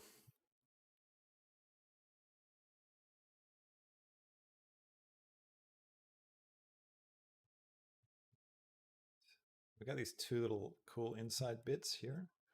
So I might take this, come down like that, and then do 3 loop cuts. Bring them over to the side. And then let's grab, let's see, I want to grab this, and the one at the back, this one, and the one at the back, and then the same here. All right, now what we're going to do with this is we're going to create these little bump things. So I'm going to hit Control B to bevel. I'll roll my mouse wheel, make my bevel big so I can see, and then I'll roll my mouse wheel so I know that there's no hidden intercuts, and then I'll hold down Shift and bring it right down so it's super tiny. That, and then we'll do that same thing we did before. We hit E to extrude and scale, except I want to Shift Y. I don't want them to move on the Y, so you hold down Shift and select the direction you don't want them to move on. And then what we can do is we can grab this one, this one, this one, this one, this one, this one, and we can hit I to inset, and actually, don't want to do that. Maybe E to extrude, scale, and then we can grab these guys and bring them up. Yeah, it creates that little thing, and then we've got this like double flange kind of whatever, and then like a weird piece that sits at the back. So let's do that. It's probably easiest just to make these. I wonder if we can get, we're not going to be able to get any loop cuts along this curve because of the way this is designed. We might, If I take these two, right, Shift D to duplicate, and then scale them down like that, and then grab them on the Y. So grab Y, slide this over, grab Z, slide this up, and then grab X and bring it out a touch, and then hit E to extrude, grab X, bring that out. That will actually do what I was thinking, which is cool. It's not quite the same size though, is it? So maybe what we should do is let me grab this edge, but not these guys. And I want to scale from what? From this point right up here, I think, from these two. So I'm going to Shift S, cursor to selected. This is a handy little trick. Go back to face mode, select those faces again, deselect the ones I don't want. Oops. Transparent mode, make sure I don't have anything selected that I don't want. And then what I can do is I can come up here, and from the pivot point, I can select 3D cursor, and now they'll pivot from the 3D cursor. So if I hit scale, they're going to scale from that point. So now I can get this to line up the way I want to, which is pretty cool. I could also right click shade smooth and then use our auto smooth feature, and that will give that curve a smooth look, but everything else will look crisp, which is nice because we don't have to use a subdivision surface to do that kind of thing. I might add a little bit more detail in here with what? Let's see. What happens if we bring these down and then hit E to extrude and then scale on the X. So I want to switch this back to medium point. Scale on the X in a little bit, and then E and grab Z, bring them up. That one. Wide enough.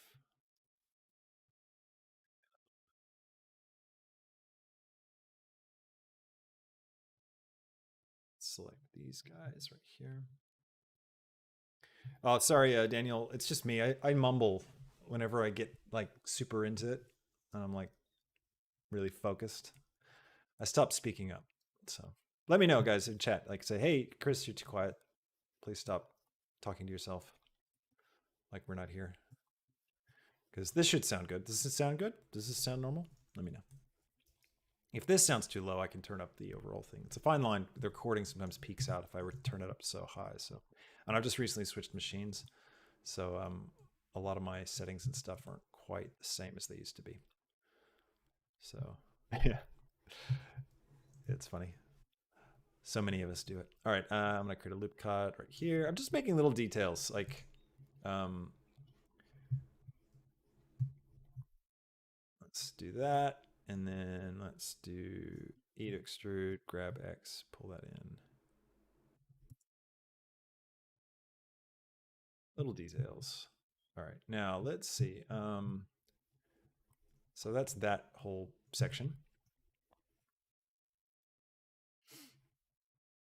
Yeah, my videos, I sound mix it and I like turn the volume up. I get everything just right. So the live streams, it's a bit harder because I'm trying to record it in a way that gives me good audio for the video, but then it's harder for you guys to hear. I can't turn the volume up. I do have a bit of room, so I just don't want it peaking.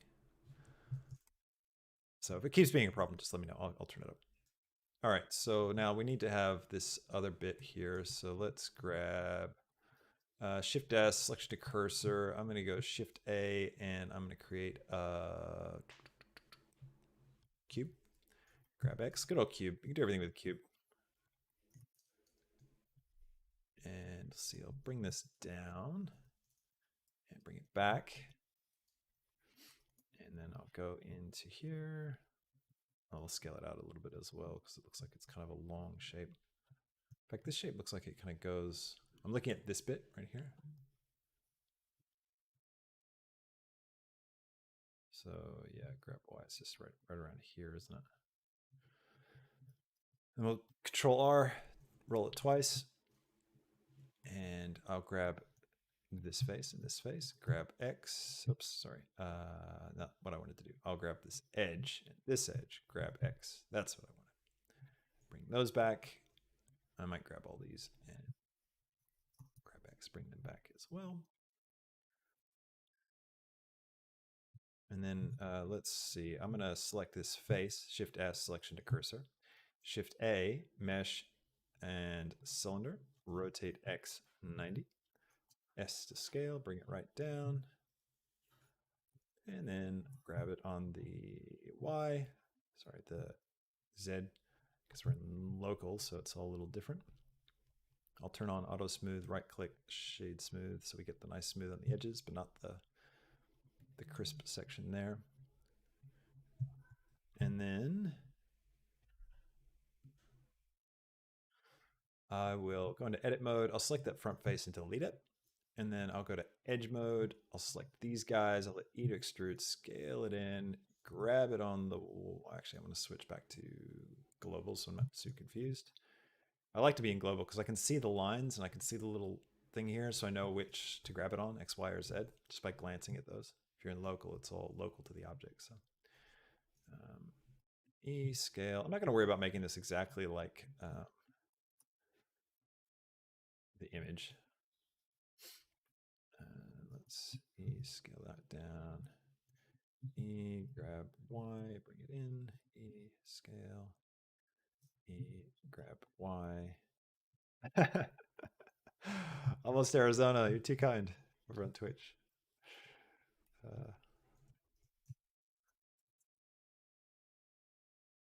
All right, so let's see. Back is starting to hurt. Got bad posture. Let's see. Now, just everybody, just a quick update again. I started the stream with this, but I'll let you know again now. Just a little PSA. I'm gonna start doing different times of my stream soon. So we've had a cool thing come up over the past couple of weeks. That's why I haven't been streaming much because I've been dealing with all that, trying to get things set up. But I'm gonna go. I've just gotten an opportunity to work on an animated feature film with Animal Logic, which is a production company that did the Lego movie and Guardians of Gahul and a bunch of awesome stuff. So they're working on a new movie right now, and they're going to be using Blender. So they're in Sydney and I'm in Sydney, and through a bunch of really cool circumstances, we got connected, and I'm going to be working with them for the next 6 months to help them use Blender on their movie. So doesn't mean I'm going to stop YouTube. So I'm going to still make videos. You guys can still do these live streams and stuff, but just might change the timing of when I do them. But I'll keep you posted. I'll let you know, and I'll do like an official announcement about that too. So it's really been pretty cool. All happened because of a tweet from Andrew Price, the Blender guru. So next time I'm in Queensland, I'll have to buy him a beer. If you're watching, Andrew, which I know you are, I'll buy you a beer next time I'm in Queensland. All right. Let's think about this. I might take this section here and hit E to extrude, grab Y, pull that back. Thanks for all the congrats, everybody. Yeah, it's very exciting. Hopefully it'll really help too. The channel will be, you know, I'll learn some cool things. Won't be able to share any of the NDA stuff, but I'll figure out what I can talk about, what I can't. Right, so we got that. That's cool. Don't worry about those bolts on it just yet. I'll grab this over because we get a little bit of Z fighting. I don't know if you could choose. Could you see that? This right here. If you ever see that flashy thing that's going on, it's called Z fighting or Z fighting, depending on where you are in the world. So it means that two polygons are in the exact same spot. So Blender doesn't know which one to shade as being in front of the other. So it fights. It goes back and forth. So if you just grab one of them, so if I grab Y, just move it off. Won't cause that problem anymore. Almost Arizona says I started Blender this weekend. Only had 3 mental breakdowns, but I stopped crying this morning, so I'm getting there. Over on Twitch, over on YouTube. That's a great comment. That's what it feels like when you're starting to learn this stuff for real. It can be very painful at the beginning, but let's see what this looks like. Shade smooth. Yeah, you'll get there. Time and practice make a huge difference. All right, so we've got that bit, we got this bit. I might bring this out a bit more so we can actually see it because it kind of peeks out. And let's see, next we've got this arm thing. And then these pistons, which sit in here, and this whole thing kind of rotates back a bit. So also let's think of the proportions. How are the proportions looking? Yeah, it's looking right. Now we are going to mirror this whole thing over it, so we're only focusing on one side. And yeah, this is fun. This is turning into a mega stream. I might have to pause and go make some more coffee and just keep going. Like I kind of want to just keep going. I've got some time to. I've had no time to stream, no time to do any Blender with you guys in like so long. So I'm just so excited to be back. I'm like, yeah, this is fun. We got 100 people here on YouTube, so that's fun. And 5 on Twitch, which is like an all-time high for me. I'm stoked about that. Thanks for everybody watching on Twitch. If you'd like to watch on Twitch, you can find me on Twitch, twitch.com/cbaileyfilm. All right. So the Discord, it's in the link is in the description on YouTube, which is where you are, Infusa. Yeah, so in the description of the video, if you just go to that, click the show more, it'll pop down. There's a bunch of links. You can grab the Discord join link there. And in Twitch, it's over on the About page. All right, I'm going to make some more coffee. I'll be right back. Everybody take a quick break. Let's have a little intermission. Stretch your legs, your arms. I'll just be gone for 5 minutes. Make some coffee. Come right back. We'll keep going. Talk amongst yourselves.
And we're back. Hey, we only lost 10 people. That's pretty good. Nice. All right. Hello. Ah, Henbin. Welcome. Hang on. I don't think that's Chinese. Is it? No, tap me on Henbin. I can't. I can identify Japanese, but like Mandarin, Cantonese, Korean, all that, it all looks the same to me. Oh no, Korean looks different. That's right, Slave-1. Surprise. Welcome. Okay, let's get back to it. Got my coffee.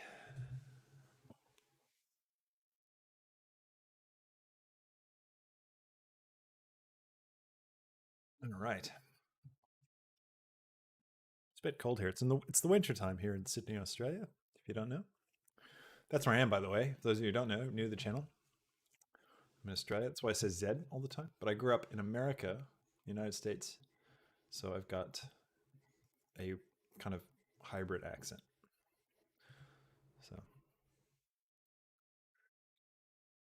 and it's Monday here.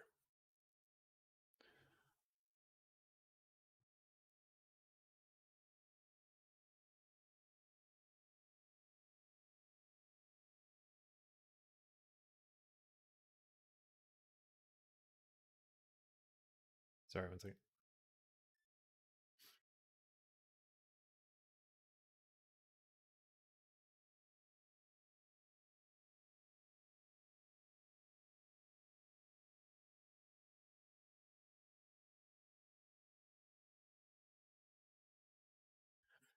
Okay, where are we at? Now, we're going to be making this mechanical arm thing next. So let's do some pistons. We also need to get these bits in. Looks like this. Let me get rid of the annotations. Delete those. Yeah, this thing kind of actually comes down a little bit. Let's bring this back. And then let's make this. I'll grab these faces. And grab Y. I'll bring them out. So they kind of line up. Like that. So sort of like this is inside of this. Actually, I think it's a little bit further because if I go back even more, because we get these like angled things, right? So I'll see. Let me find something I can pick. Grab that. Shift S, cursor to selected. Shift A, mesh cube. Scale it down. Go into edit mode. Let's grab this edge here. Grab X, bring it forward. And I'll select the whole thing and scale it on the Y. Bring this up, just like so.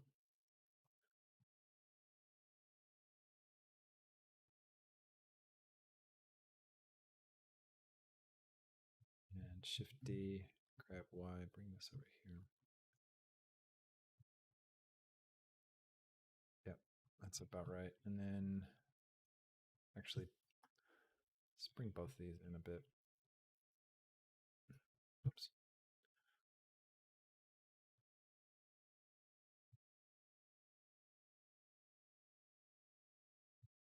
Shift D, scale on the Y, bring this one down so it's really thin. Bring it to here.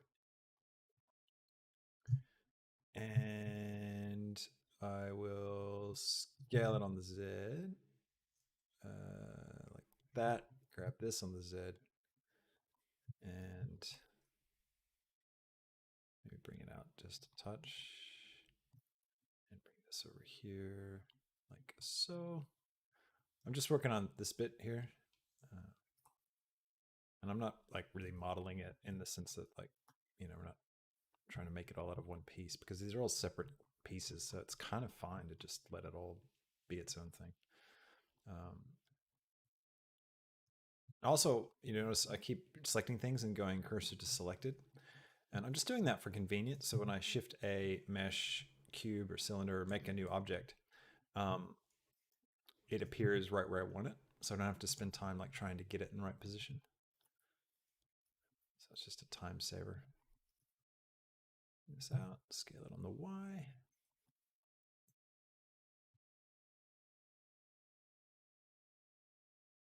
In this.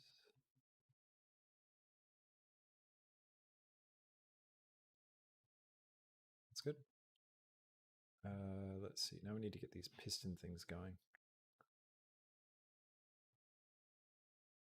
So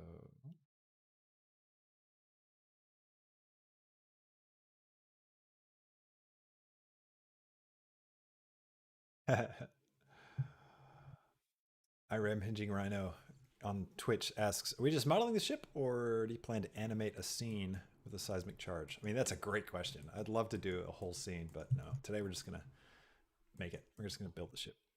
I'm thinking we'll do materials too, depending on how we go for time. I mean, this model is taking a while, so we may not have time. Actually, that reminds me. Second.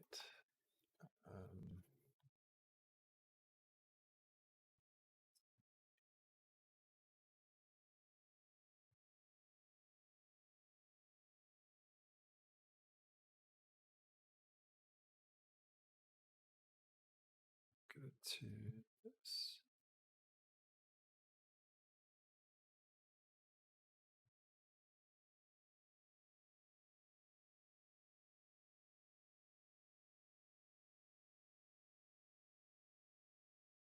So that worked.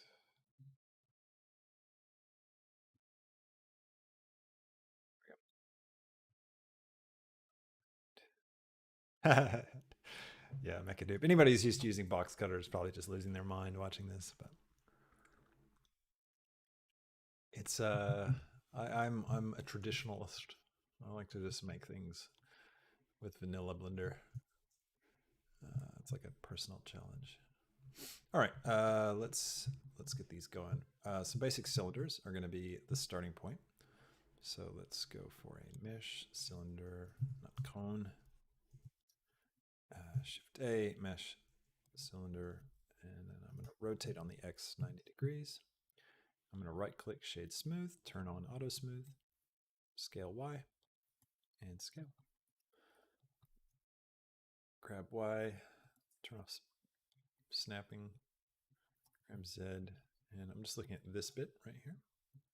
I'm just noticing we got this cut in this thing that kind of makes room for this. We could probably do because we've got geometry for it.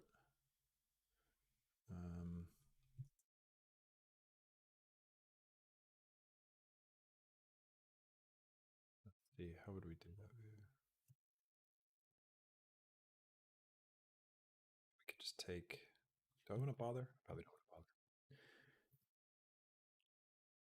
Just bring this forward a little bit, and then it looks like we've got this little ball joint, but we'll keep this as is. So Shift D, grab this over a little bit, and then let's see, Shift S, cursor to selected, and then Shift A, UV sphere, bring that down. Shade smooth, grab it on the Y, bring that down, get a little ball joint there.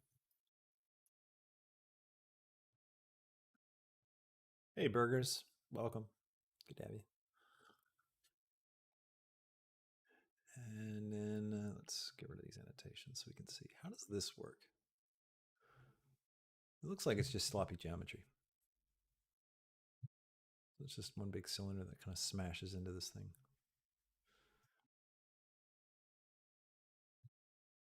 We got this thing, and then two pistons. Pistons are pretty easy. You can just take these guys, and it's actually looks like they're the same kind of repeating design. Actually, I'm going to take these three things and Control J to join them.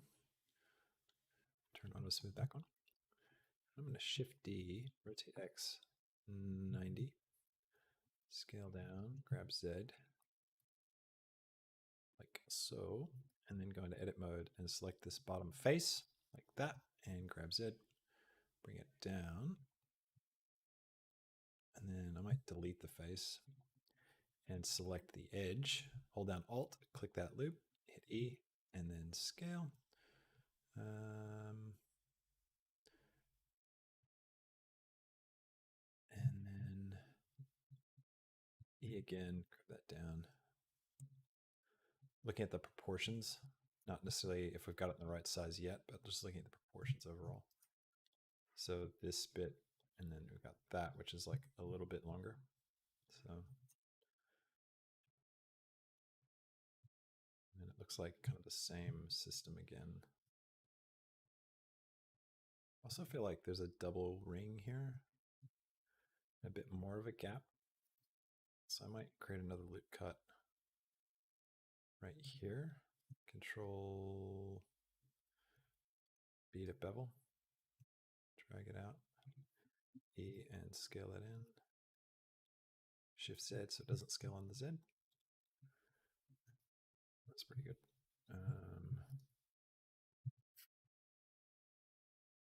Probably use a bevel here as well, like just a tiny one. Just kind of help these edges. You can also use the bevel modifier. It's probably a good idea, but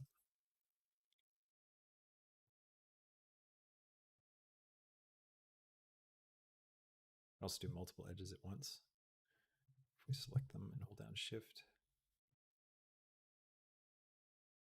Bevels are really important because they help catch the light on edges and make things look much more realistic. Okay, now what we can do is we just select all this stuff. So I can come up here and I can Alt click that loop and then Control P to expand my selection until I get this bottom bit. And then I can B to box select that, turn on X-ray mode so we can actually box select everything.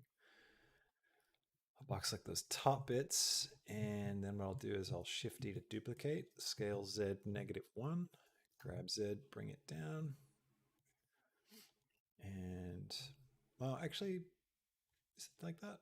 No, it's not. Scale Z -1, back the other way, grab Z, bring this up.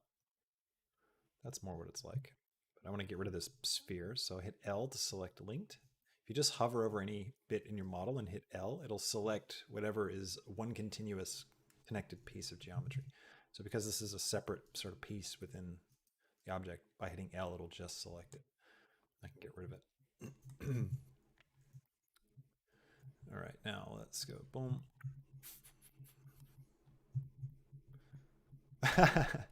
Mechanoob says, this is already much better than the $152 Slave-1 model on CG Trader. Nice.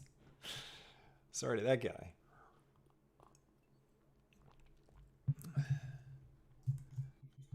All right, let's see. Now, technically, these pieces here, like if we want to rig this up, we need to separate these so that the pistons actually move with the thing. But I'm not going to go to all that trouble just yet with this tutorial. Now, I know I was doing all that. These proportions are way off. What I've actually done is I've duplicated this section, brought it down here in order to make this bottom bit. So I need to correct that. So let's grab, actually could probably just correct it by shrinking down this bit. So I'm going to turn on X-ray mode, B to box select. Remember, always turn on X-ray mode for doing stuff like that. Also, I want to, what do I want to scale from? If I go cursor to selected, it'll stick the cursor up there, and then I can, that's fine, the medium point's fine.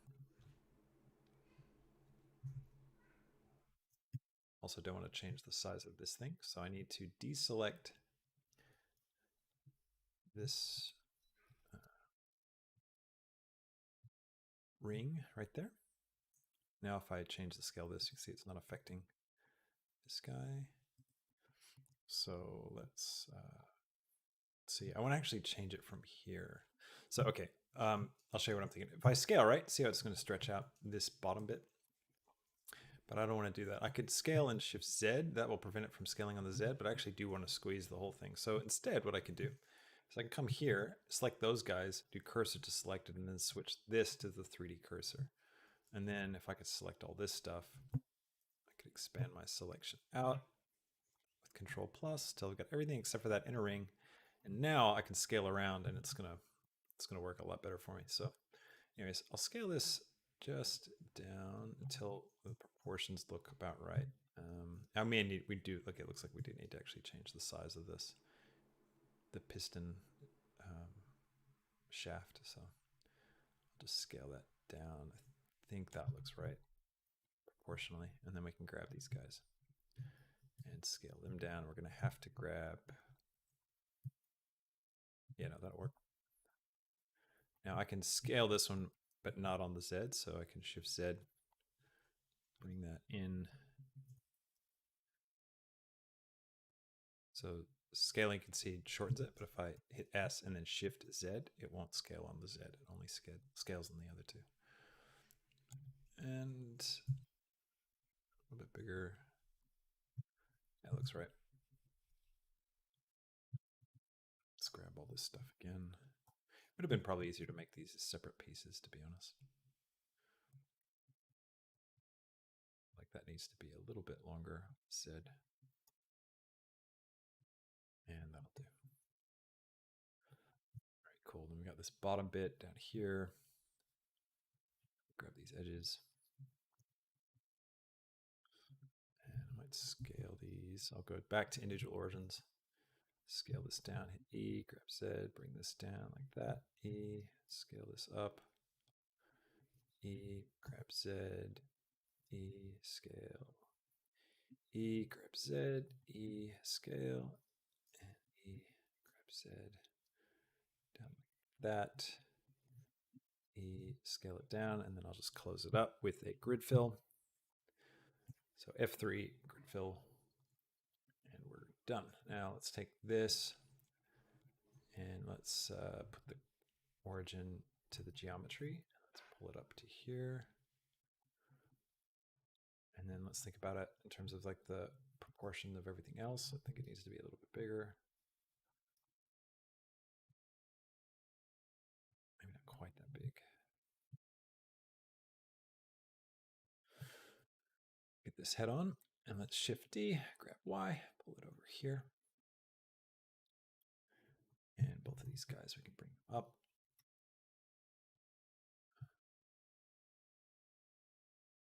Awesome.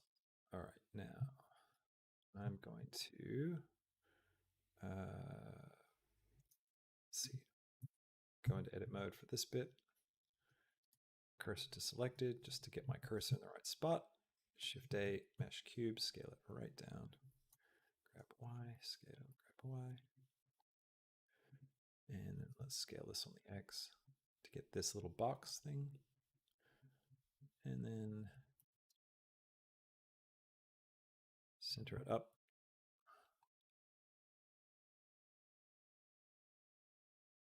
Just like so. And then scale Z. And then Shift D, bring it down. Scale it on the X, scale it on the Y, bring it out.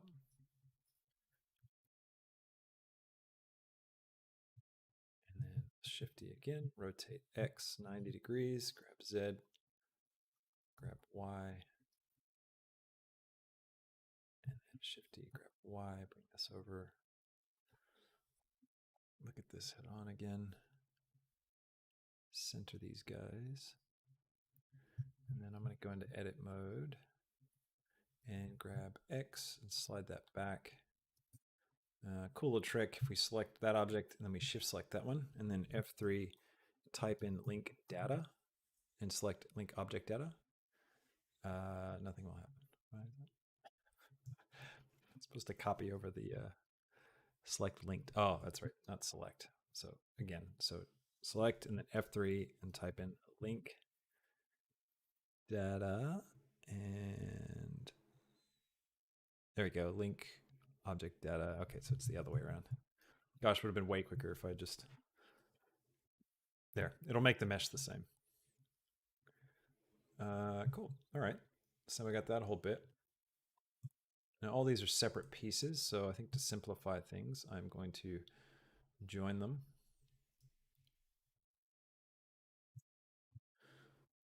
So join, which hasn't really affected any of our smoothing. It looks good. So now if we rotate on the Y, you can see we've got this whole system, which we can position now onto the wing. So let's rotate Y like this. And actually grab X, we'll bring it all back a little bit more. Rotate Y just so it touches here. Actually, what I'll do is I'll rotate Y so these guys, these bottom ones intersect, which that makes sense. Now what I could do is I could like control P, so select that, select this. What else would I want? I think I'd want these two pieces and then shift select that and then control P to parent them to this object. Now if I rotate on the Y, this whole thing is going to rotate around. I need to grab these dudes too though. I might join them. Control J to join that mesh. Oops, I grab that cylinder as well. J. I guess we would need to parent this as well, hey?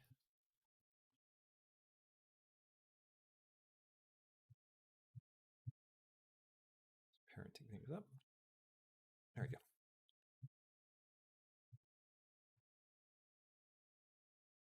Very cool. Still got some of the bits. We got this thing, we got this thing, and we got this thing, and then we got all this stuff.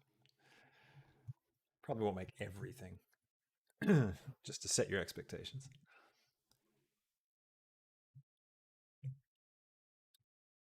All right. Now, just so you know, this is this live stream. What's going to happen with it is when I'm done with it, I'm going to take it down, and this is going to go up just for everybody on Patreon and everybody that's a YouTube channel member at the All Access Pass level and higher. And I will edit this possibly into a tutorial, depending. It's quite long, so I don't know. We'll see, and turn this into a tutorial that I'll publish out for everybody. But we're banking on about 2 hours now, so that would be, it's a bit long for a tutorial. So I don't know if we'll get through all of that. All right, so let's see. All right, so next we need to have this section. So Shift S, cursor to selected. Let's create a cylinder. Rotate X 90 degrees. Scale Y. Bring this right out. Grab Y. Scale Y. Right, shade smooth and turn on auto smooth. Rotate Z. Thanks, Line Fear. Appreciate the links as always. All right. Let's see. It's kind of like this, right?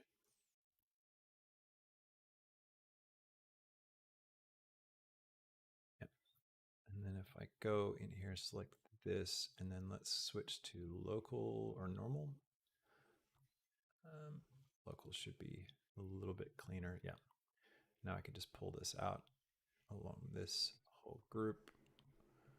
And yeah, I'll just send this out like that.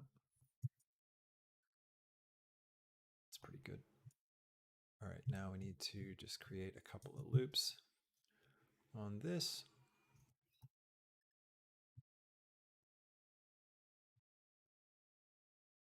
That I'll slide them down like this. Actually, I'll create more than that. Just create a bunch of loops.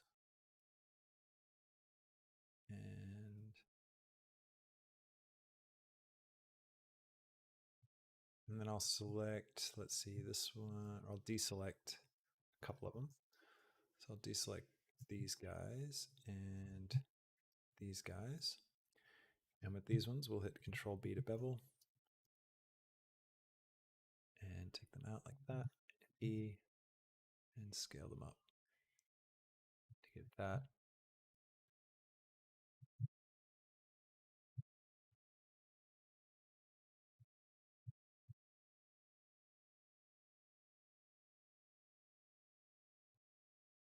Scale this up.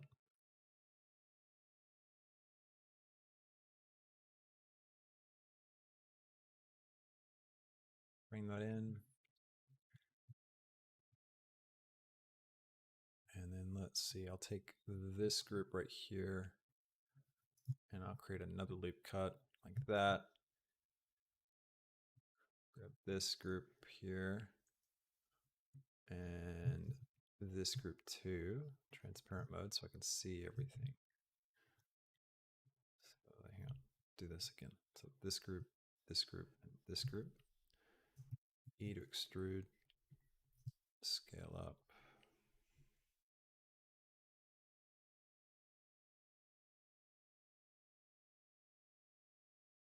That.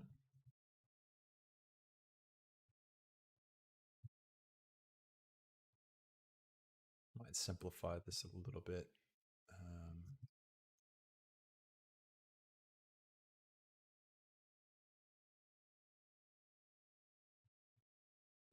Let's grab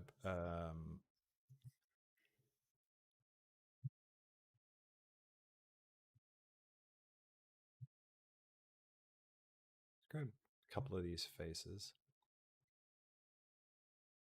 It was a little tough to see when you're in transparent mode, but grab these.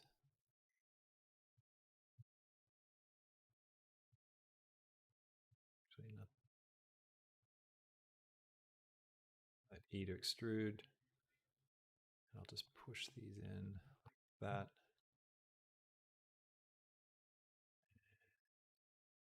Bring them forward a little bit.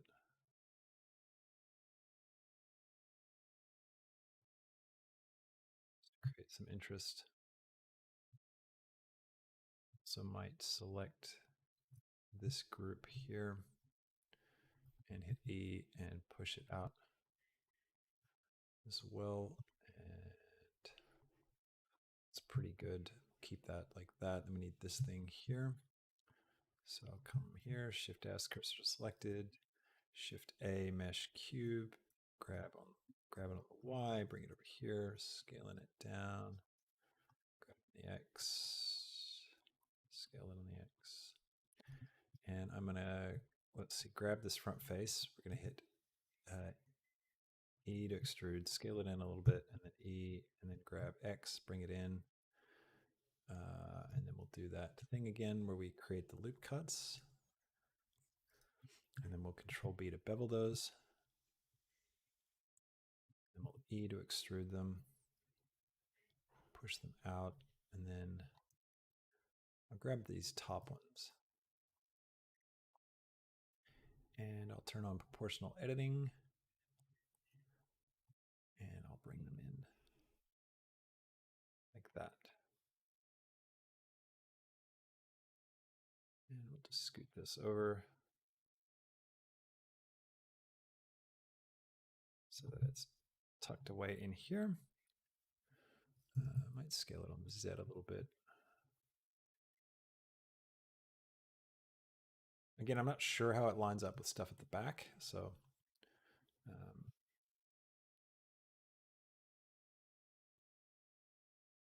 extend that. And it's pretty good.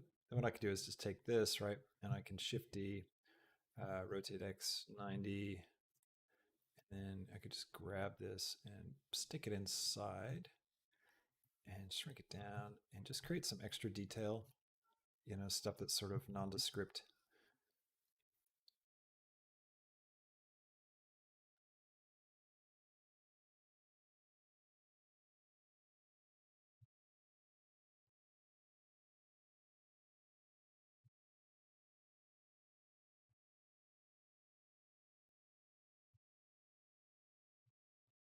Even like grabbing pieces like this, for example.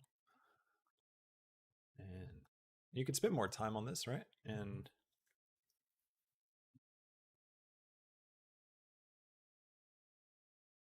add in, you know, very specific detail that matches it exactly, but little bits like this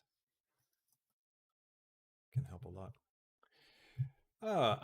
Paula, this is we're making the Slave-1 spaceship from Star Wars. So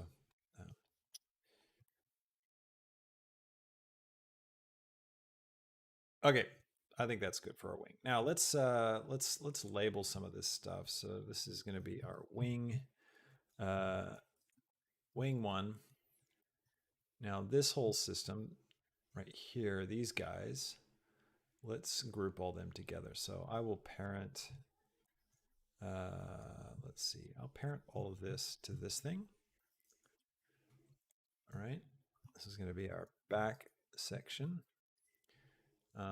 And then we've got the front section.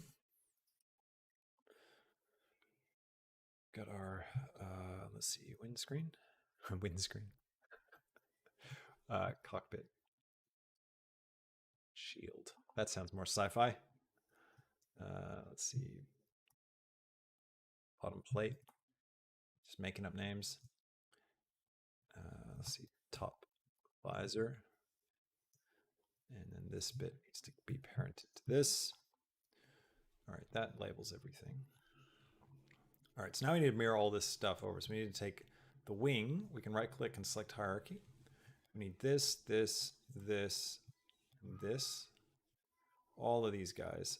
I'm going to send my cursor to, so Shift S, cursor to world origin.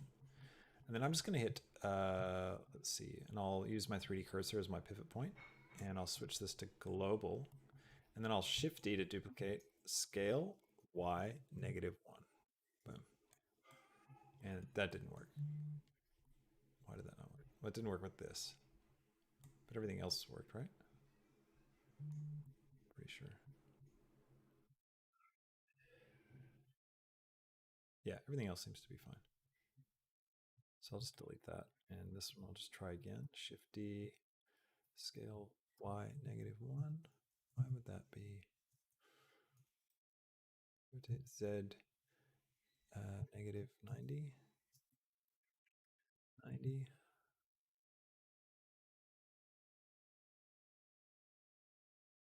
It's all right. Just line it up because we know where we need it to go.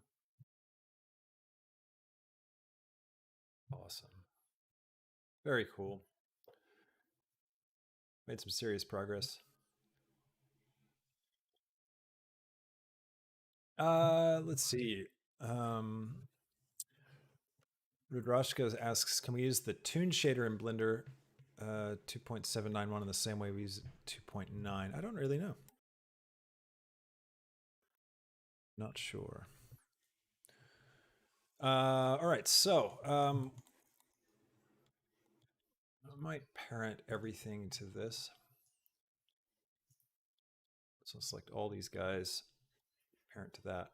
Now I can just grab the front section and we can make it fly around. So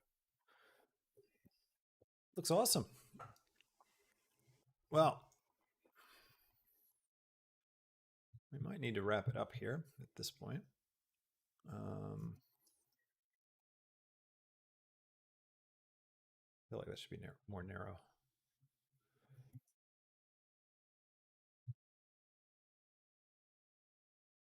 It's gonna like throw everything off. That's not bad.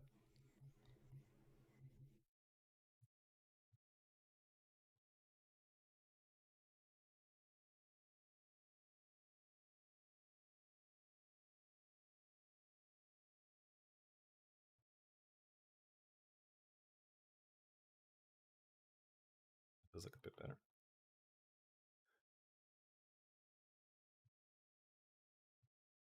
Let's go back to medium point and global. Yeah. So that's cool. That works.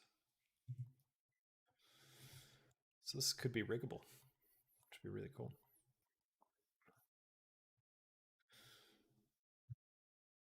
All right, we get some basic materials on this because a lot of this is pretty basic material wise. So we'll get it started maybe, and then we'll wrap things up for today. I'm going to create a camera. I'll jump in. I'll lock my camera to view. I'll zoom back. I'm going to go to my camera tab and I'm going to do viewport display and turn up passport 2 just to black out everything.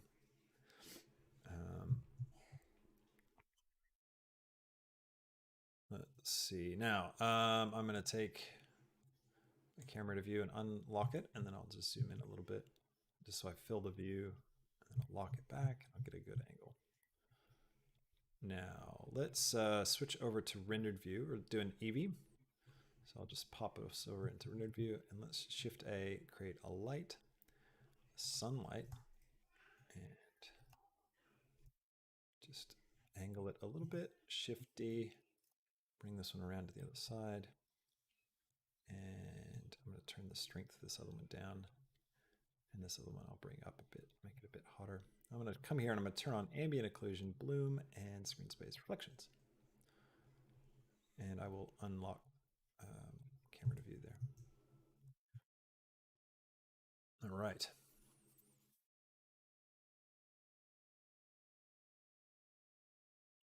See, Syrup asks, oh, sorry, Test asks, trying to figure out how to upload an avatar to VR chat and spend too much time on the avatar, and I'm a little confused. I'm not actually familiar with VR chat and what they require.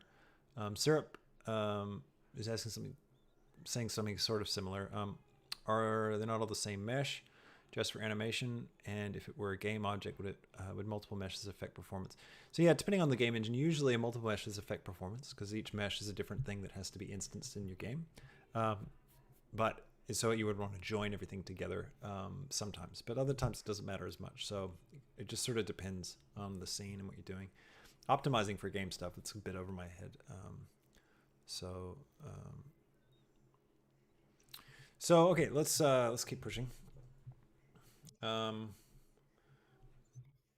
We'll just add some basic materials to kind of get this in the right spot, and then we'll call it quits. So let's get this going right first. So I'm gonna come over here, create a new material, and base color. I'm actually just gonna pick the base color straight from here. Oops, wrong object. All right, let's grab this base color. Somewhere up here where the color is kind of neutral.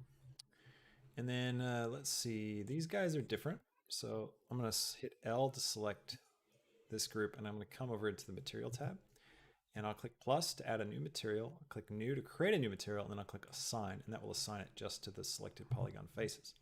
So this new material, let's grab this other base color, which is kind of like a gray. Oops. Right up here, yeah, something like that. And then let's grab this main ship body, and I've got our material already on that, so I can just pick one of these colors. And then this one right here, let's get rid of that material for the sky, click a new, create a new material, and we will pick this color, just one of these darker colors here. This one I'm gonna drop my roughness right down as well, so it's reflectant. We haven't built the interior or anything yet, but all right, so I might lighten this one up a little bit. I feel like it should be a little bit lighter. And that looks pretty good. Now, our wings have a slightly different material. So let's grab that color. It's like that. All this uses the same, pretty much the same material.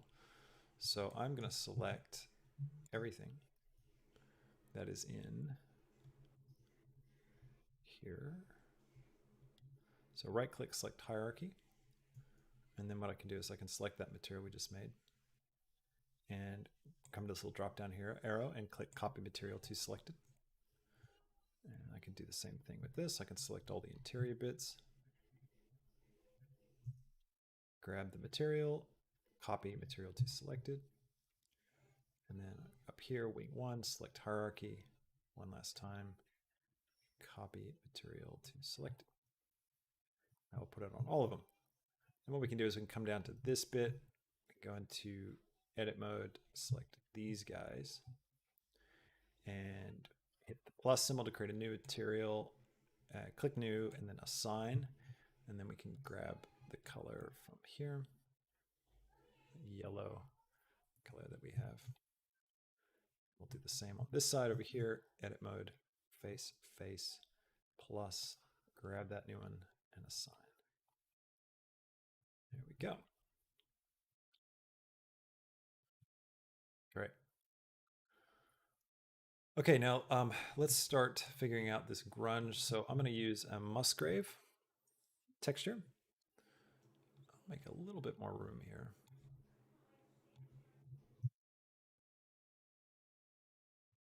And I'll turn off all my selections and handles and stuff so it's a bit cleaner what we're looking at. And I'll plug this Musgrave into a color ramp. And I'll take the height and put it into the factor. And for the color, I'll take the white and I will color pick my base color. And then the black, I will color pick this darker kind of muted color. And I'll plug this into the color. Okay, now we're gonna play with the scale and stuff and turn down the dimension and turn up the detail. And then we're gonna turn the scale down. And then we're going to play with these. Might rotate this, flop it around a bit.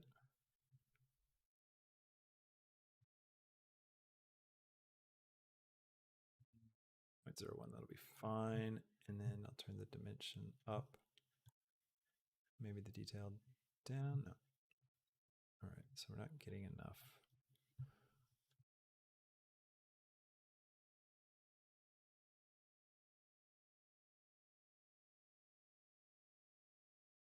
Not quite right. I need to come over here and get a texture coordinate node. Type in coordinate. Throw that down. Grab a mapping node. Grab this down. And we're going to take the, what do I want? Generated.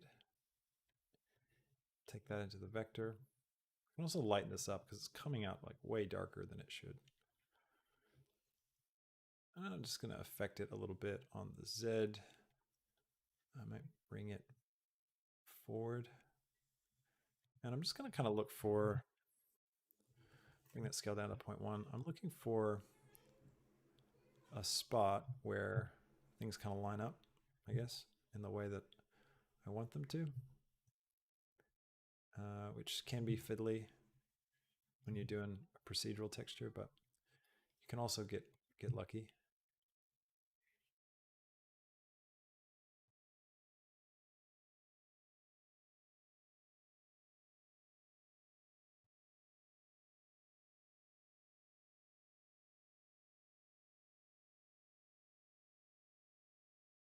Also try and use vertex groups maybe. But that'll work for now, I think. All right, now, oh yeah, the hatch cover at the front. That is a different material, the bottom plate. Let's take this, I'll click this little button to make a new material out of it. And then I'll take these colors and I will grab, boom, that one and that one. And I might plug, actually what I'll do is I'll grab the base color from that and then I'll make this black and white. And I'll plug this into the roughness and then adjust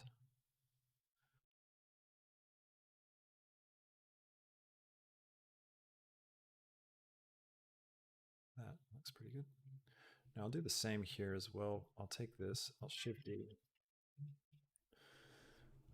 and I'll put this into the height, into the factor, and I'll take this, I'll make it black and white.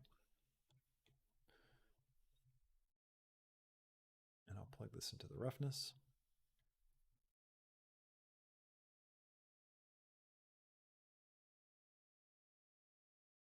I'll bring this off black, bring it up a little bit.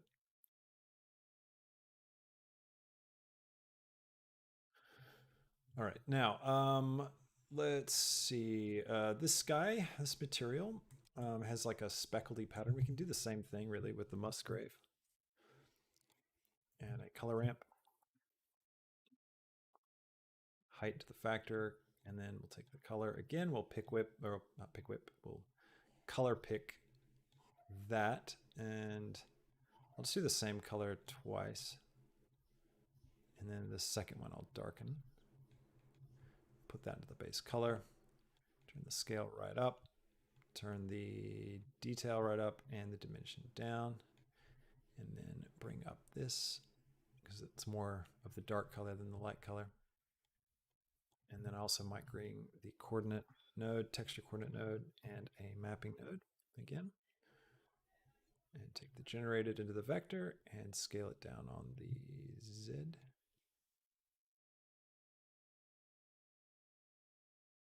Just to kind of even out that pattern a bit.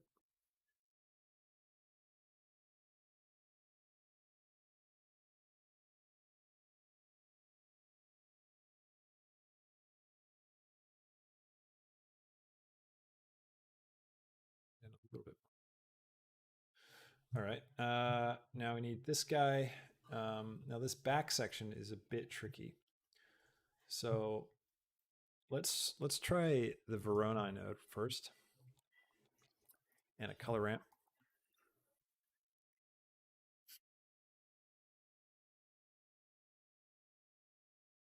And we'll take the distance, bring it into the factor, and we'll take the color, pop this into base color. Actually, before we do that, we'll grab the color of it.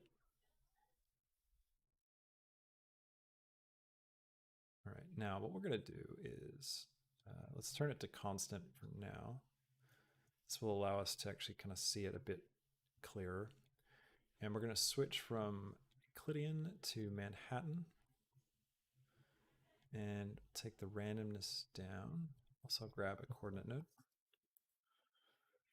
and a mapping node. Generated, vector.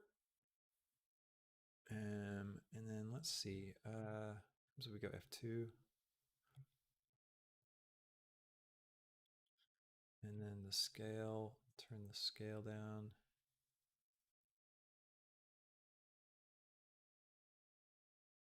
The random, turn down the random.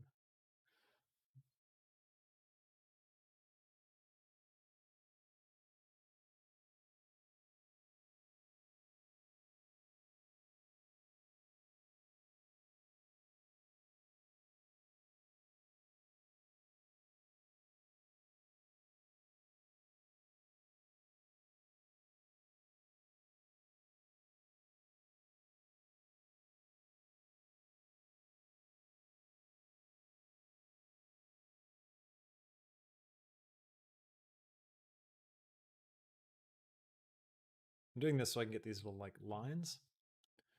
And then I'm just gonna play around with seeing what we can get to get something that's vaguely similar to the Slave-1 pattern.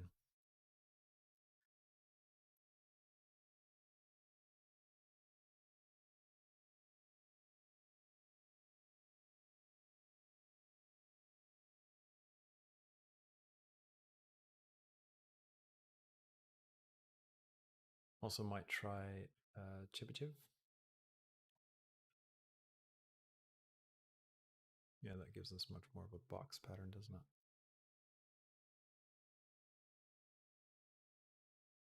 And turning up the random is going to give us something that's a bit closer to the, yeah, Slave-1 look. That's right. All right, cool. Now, there's a couple things going on. This, where we've got these lines, right, is where we want to have this rough bit. So I'm going to switch this back to ease. So there's a bit of a gradient between these. And I'm going to use this as kind of a mask to mask in this lighter color. So what I can do is I can take all these, grab them, move them over here. I can also grab a noise node and I can mix it into the UV. So I can go for mix RGB, throw that here, and take the factor and put it here. It's going to screw everything up. And then I can bring this right down and introduce it just a little bit. And I can turn my scale way up. You can see what it's doing is it's creating this kind of noise like we've got here. In fact, what might work even better is the Musgrave. So I'll get rid of this and we'll turn the scale up really high, turn the detail really high and the dimension down. That, and then we can turn this down.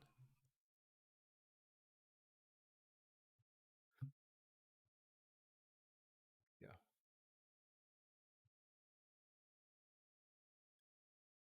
Pretty cool. Now, what I can do is, let's see, I'll take a color ramp, and I'm actually going to use a different one. I'll bring this one up here. I'll make these values white and black. So I'll just turn my saturation down, turn this all the way up. Saturation down, turn this all the way up.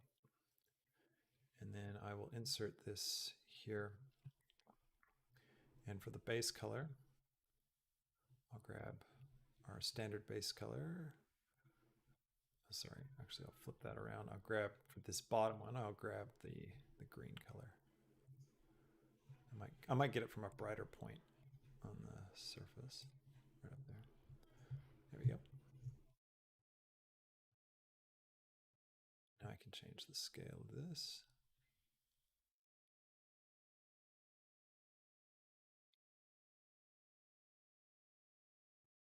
I can move it as well. Find a point that looks kind of cool.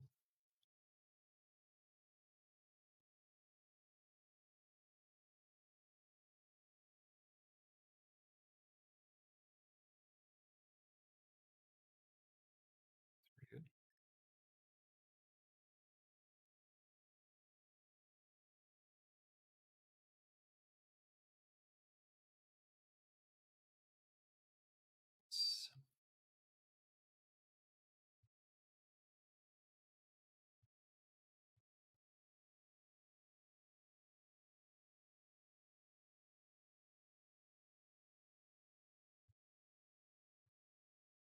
All right, now we need to take this system as well. Let's grab a bump.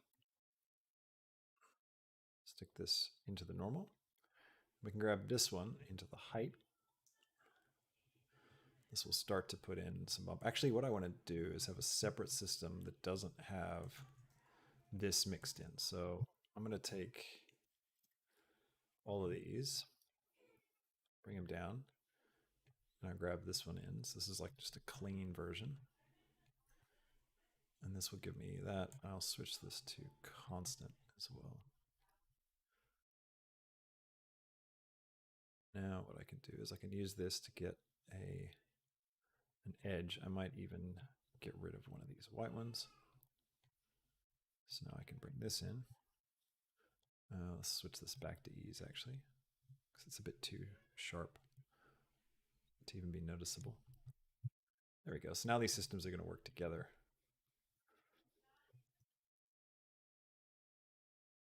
All right, now I feel like this is not quite looking right. So let's take factor up a bit more, and we'll take the scale down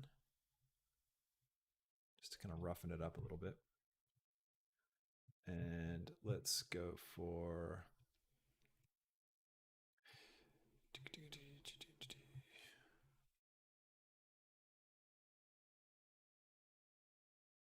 let's take the scale. Okay, now we need to link these scales because we want them to be the same. So I'm going to copy this number, Shift A, create a value node, and then I can plug that into here and plug this into here. Now paste that in, and now I can control both of them together, which is what I want.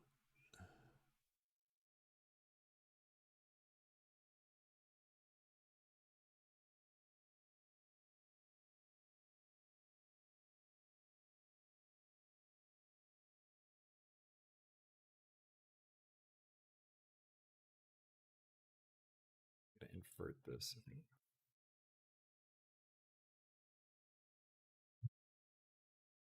All right, now I'm going to plug this. Actually, I'll grab another one. Yeah, one of these. And I'll plug the distance into that. I'll plug this one into the roughness. And what I want to do is take the whites and bring them down to kind of a gray area. And then the black I'll bring up to more of a white. That will make it rough. Reflectant kind of on these bits, but not the other bits. I'm going to take my distance down to 0.1 and drop my strength a bit as well. And I might expand this out a little bit. It's a little bit bigger. good. And then what we need to do next is, I feel like it's too big. Back to modeling.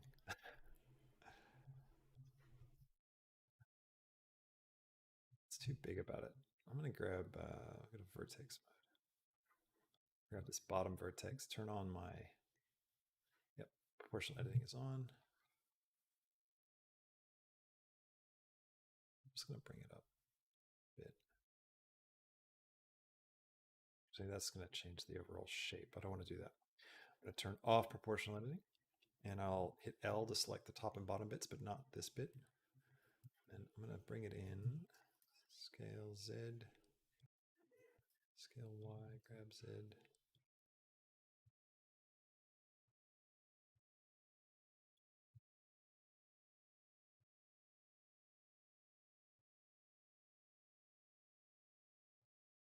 Turn on proportional editing.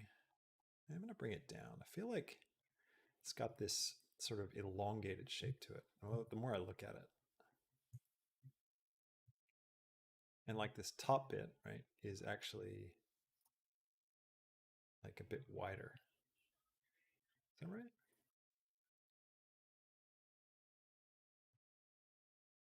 Doesn't feel like a perfect circle is what I'm trying to say.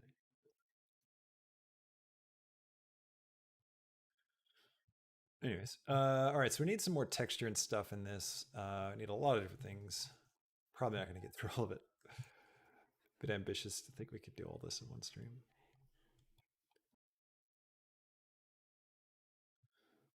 Um,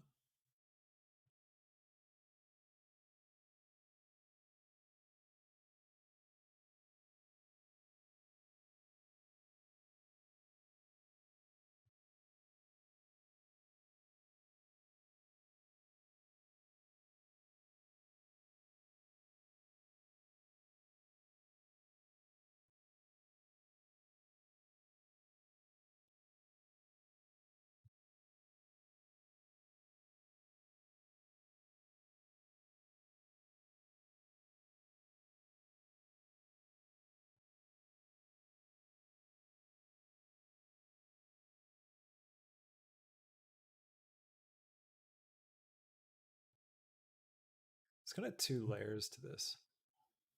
There's the green, and then there's this kind of gray color.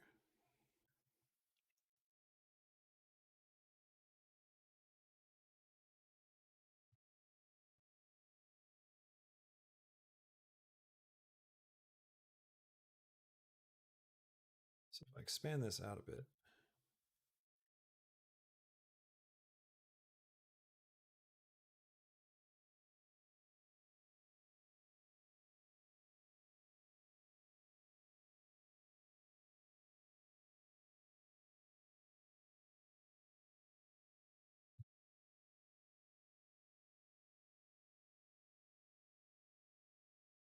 it's debatable if this is the right way to go, like using procedural materials to try and create this look, or if it'd be better just to, texture paint it and do it properly. But it's not bad. I'm also feeling like this is a bit too narrow now that I'm seeing it. Like, I think that might be a bit more what we want.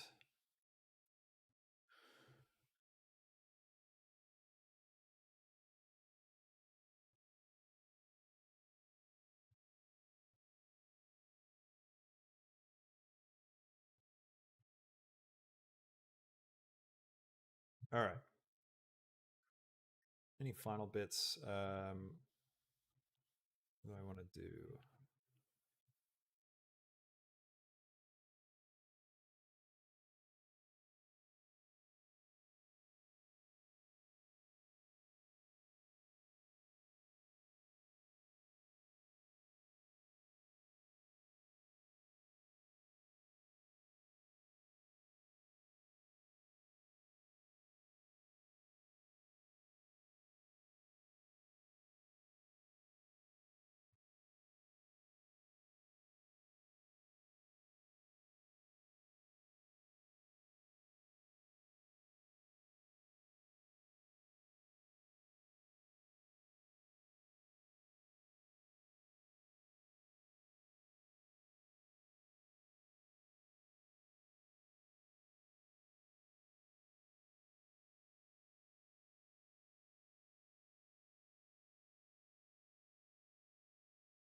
Okay, one more coordinate system.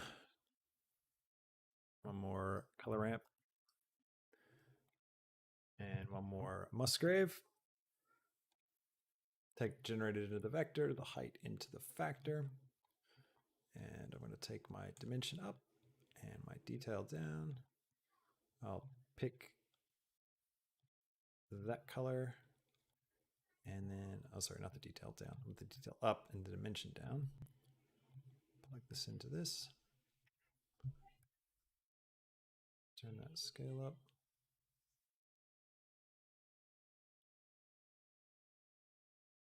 And then let's bring this color closer to our other color.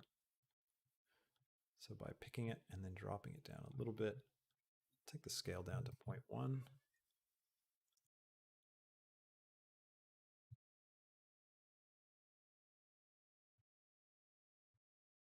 That just gives us a little bit of that roughness variation. I might flip these. And then create another color ramp. Bring this height into this and plug this into the roughness. And then I'll take this off black so it's not perfectly like a mirror. So it's not quite right. And I'll take this off white because I want it to always reflect a little bit. That's pretty good. And then we can also then take this system and stick it onto a bump.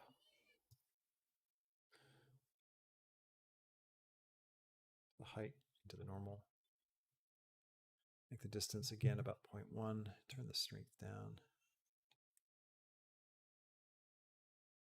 We'll do the same with this. We'll put a general kind of bump on this whole thing. So let's create a Musgrave texture and color ramp. Take the height to the factor, and then let's take a mix RGB, and we'll combine these like this. We'll switch it to multiply, and I'll turn the factor all the way up, and then we'll turn the scale all the way up, and we'll turn the dimension down and the detail all the way up. And all right, let's, instead of multiply, let's try add. That's not going to work, is it? Introduce it just a little bit like this.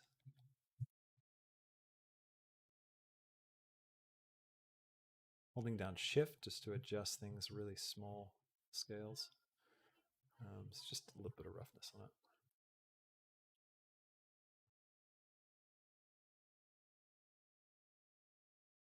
Also might want to take my ambient occlusion and turn up the distance.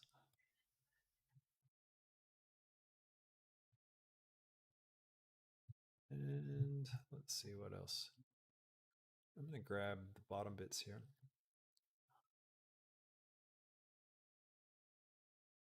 Scale Y. Scale it out some.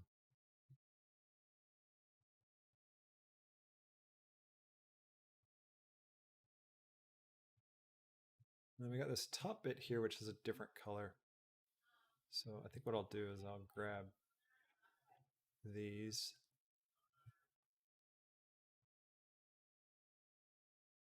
And I'll create a new material.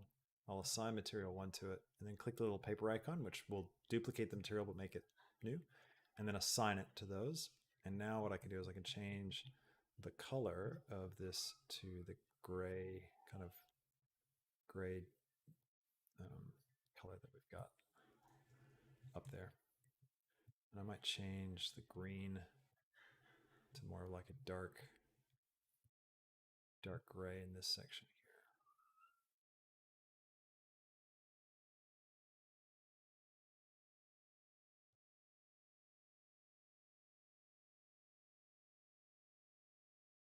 There you go. I feel like it's a bit too big still. The size of this whole thing. What controls that again? Oh, that's right. Need to select material 1 for that. Pretty sure it's these. Yep. Bring these in.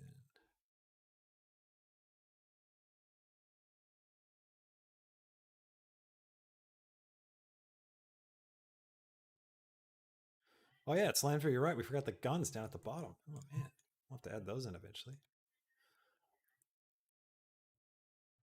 I think we're gonna have to pause this and pick it up again another time because I'm out of time. But we're definitely on our way. There's some things that are working. Other things are could be a little better.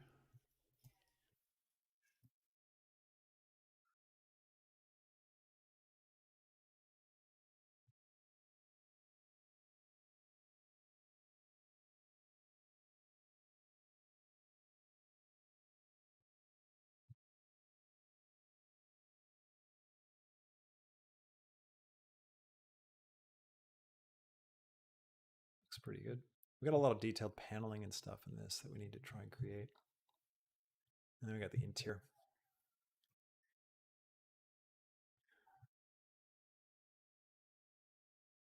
But overall,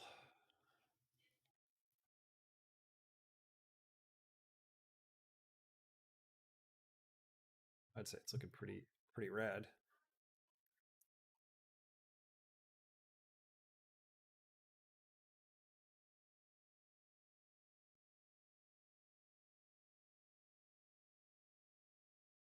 To get that shape just a little bit better.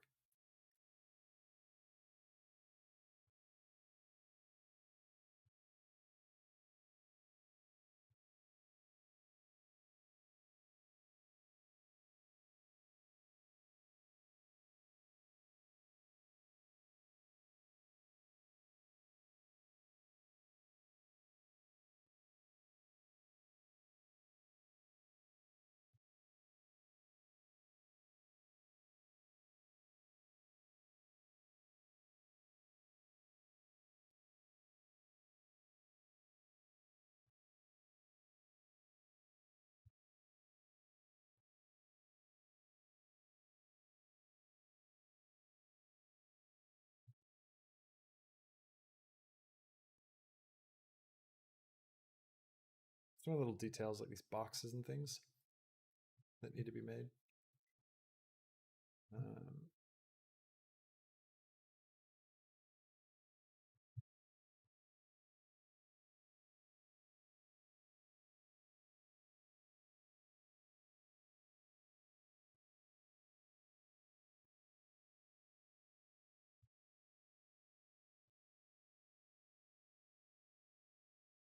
Now that we've adjusted some of these sizes too, like our wings and stuff are off. To bring these in. Like that.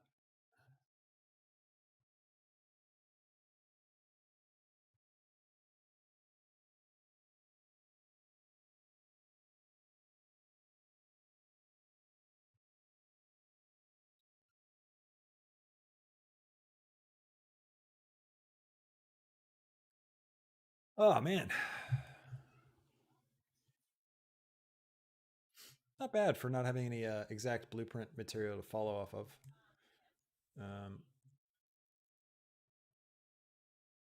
I think the model is pretty successful. I think there's some bits still that we would need to do. So we need to do the guns. I think that painting textures is probably the best thing to get the right result with stuff like this. Little bits like here, like this cool paint swatch. Everything's got the grid on it that we've placed onto the back section. So we should probably put that on all of it. The interior cockpit. And these proportions still don't feel quite right. And this front section as well is not really working for us. So I feel like the bottom plate, could be a little bit different, a little bit better to really get it to work. But overall, I think we made some serious progress today. I might continue this another time. And yeah, like I said before, I'll take this stream and I'll put it up for everybody on Patreon and everybody that's on YouTube, channel member on YouTube at the All Access Pass level and higher. So if you want to join up, that's how you can get a hold of this full live stream. It was an epic one, almost 3 hours long. No, it was 3 hours, 3 hours and 15-minute stream. That's awesome. But anyways, it's been a lot of fun. Thanks for joining me today, everybody. Hope you enjoyed it. And